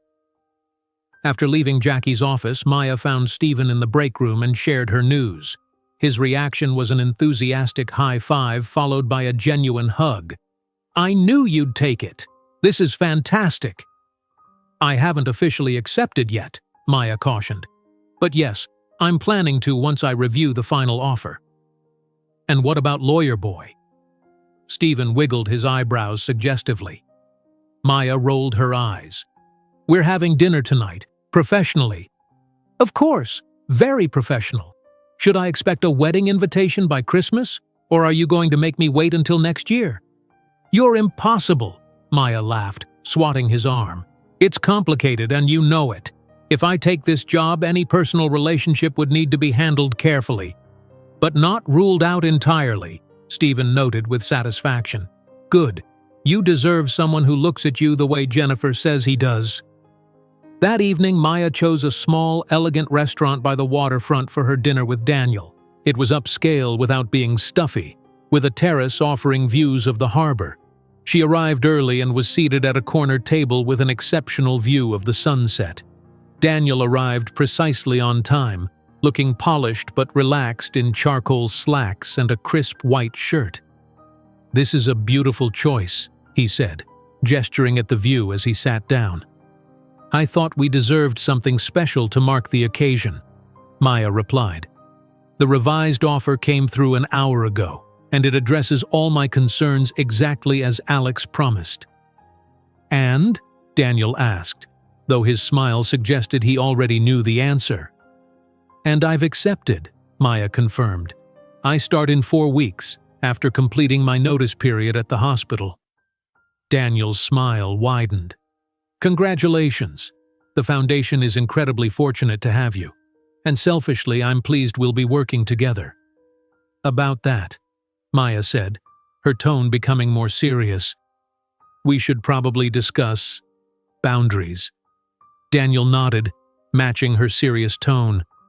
"Absolutely. Professional boundaries are essential, especially given your new leadership role. I think, at least initially, we should keep our relationship strictly professional," Maya continued. "Let me establish myself in the position, build credibility with the team and the communities we'll be serving." "I completely agree," Daniel said without hesitation. "Your success in this role is the priority, for both of us." Maya felt a mix of relief and something like disappointment at his ready agreement. "That doesn't mean," she added carefully, "that we can't revisit the possibility of something more down the road, once appropriate boundaries are established." Daniel's eyes warmed. "I'd like that, when you're ready. No pressure, no expectations." They ordered wine to celebrate, and as the evening progressed, their conversation flowed easily from work topics to personal interests, discovering shared tastes in books and music, similar views on healthcare policy, and a mutual love of Thai food. By the time dessert arrived, a decadent chocolate creation they agreed to share, Maya felt a sense of rightness about her decision, not just about the job, but about allowing herself to consider the possibility of Daniel in her future as well. "I have to ask," she said as they lingered over coffee. "That first day when you showed up at my apartment, was that just about the job offer and the scholarship, or did you have personal interest even then?" Daniel considered the question. "Both," he admitted. "Jennifer had shown me the news coverage of the fire, and professionally I immediately thought you'd be perfect for the Foundation position. But personally," he paused, "I was intrigued by your courage, your humility in the interviews, the way you deflected praise. I wanted to meet you." "So you used the job offer as an excuse," Maya teased. "I used the job offer as a legitimate reason," Daniel corrected with a smile. "The personal interest was a bonus motivation." Maya laughed softly. "Well, your strategy worked. Here we are." "Here we are," Daniel agreed, his expression warm. "To new beginnings." "To new beginnings," Maya echoed, raising her coffee cup in a small toast. 3 months later, Maya stood beside a gleaming white mobile health clinic emblazoned with the Callaway Foundation logo. It was the first of 5 such units, ready to begin serving Westridge, one of the communities where Callaway Industries had conducted clinical trials years earlier. The journey to this moment had been intense.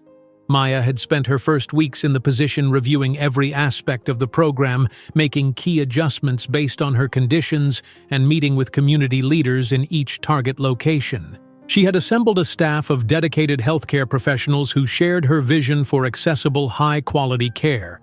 True to his word, Alex had added Maya's conditions to the official program charter, ensuring transparency about the Foundation's history with these communities. The shareholder initiative for medication access was gaining momentum with a vote scheduled for the following month. And most importantly, Maya had restructured the community advisory boards into governing councils with real decision-making authority over clinic operations and priorities. "Ready for the ribbon cutting?" Daniel asked, approaching with a small group of community council members. Their professional relationship had remained exactly that, professional, though the occasional lingering glance or shared smile hinted at the possibility still simmering beneath the surface. "As ready as I'll ever be," Maya replied, smoothing her blazer nervously. As program director, she would be speaking at the ceremony, alongside Alex and community representatives. The small crowd gathered for the opening included local residents, healthcare workers who would staff the clinic, foundation board members, and, to Maya's delight, Jennifer with Lily and Lucas, now fully recovered from their ordeal. "Maya!" Lily called, breaking away from her mother to run toward her. "Do you like my dress? I wore it special for your doctor truck." Maya knelt to the child's level, admiring the bright yellow sundress. "It's beautiful, Lily, and it's not just my clinic, it belongs to everyone in Westridge." Lucas approached more cautiously, giving Maya a shy wave. "Will you be the doctor here?" he asked. "Not every day," Maya explained, "but I'll visit often to make sure everything is working well." Jennifer smiled warmly as she joined them. "The twins insisted on being here today. They tell everyone about their smoke angel who's making a special hospital for people who need help." "That's a pretty good summary of what we're trying to do," Maya acknowledged with a smile. As the ceremony began, Maya took her place at the podium, looking out at the gathered crowd. She saw faces filled with hope, with cautious optimism, with the expectation of positive change. She saw her staff, ready to begin this journey with her. She saw Daniel, his expression conveying confidence in her. And in the back, to her surprise, she spotted Stephen and several other nurses from Mercy General who had come to support her on this important day. "Good morning," Maya began, her voice steady and clear. "Today marks not just the opening of a mobile health clinic, but the beginning of a new approach to healthcare in Westridge. An approach based on partnership, on respect, and on the fundamental belief that quality healthcare is a right, not a privilege." She continued, acknowledging the community's past contributions to medical research through clinical trials, and the Foundation's commitment to ensuring those contributions were now properly recognized and reciprocated. She outlined the services the clinic would provide, the community's role in governing its operations, and the Foundation's long-term commitment to the program. "This clinic," Maya concluded, "represents what's possible when we work together to address healthcare disparities, not as saviors coming into a community, but as partners working alongside community members. The true measure of our success won't be found in statistics or reports, but in the improved health and well-being of Westridge residents. That's the standard to which we hold ourselves accountable." As applause followed her remarks, Maya felt a profound sense of purpose. The path that had led her here, from the hospital fire to this moment, had been unexpected and at times challenging. But standing here now, she knew without doubt that she was where she was meant to be. Later, after the formal ceremony and the tours of the clinic, Maya found a quiet moment with Daniel. "You were brilliant," he said simply. "The perfect balance of professional and personal, acknowledging the past while focusing on the future." "Thank you," Maya replied, "for believing I could do this, from that very first day at my apartment." "I never doubted it for a moment." His expression grew more serious. "Maya, I know we agreed to keep things professional until you were established in the position." 3 months, Maya nodded. "That was our timeline. And I've respected that agreement. Completely." "You have," she acknowledged, very honorably. "Well," Daniel said, a hint of nervousness in his voice, "I was wondering if perhaps, now that the first clinic is launched and your leadership is clearly established, you might consider having dinner with me this weekend, not professionally speaking." Maya pretended to consider this carefully, though she'd been anticipating this moment for weeks. I think that could be arranged, not professionally speaking, of course. Daniel's smile was worth the wait. I was hoping you'd say that. As they rejoined the others, Maya reflected on how a single moment, the decision to run into a burning hallway to save 2 children, had changed the course of her life. It had led her to a career she found deeply fulfilling, to communities where she could make a meaningful difference, and to a man who saw and valued her strength, her integrity, and her heart. Sometimes the most unexpected paths led to exactly where you needed to be. And sometimes, Maya thought as she watched Lily and Lucas playing near the clinic, the most challenging moments revealed possibilities you might otherwise never have discovered. Fire, it turned out, could destroy, but it could also illuminate, transform, and create space for something new to grow. If you enjoyed today's video, I'm sure you'll love the next one. Don't waste time. Just click on the screen.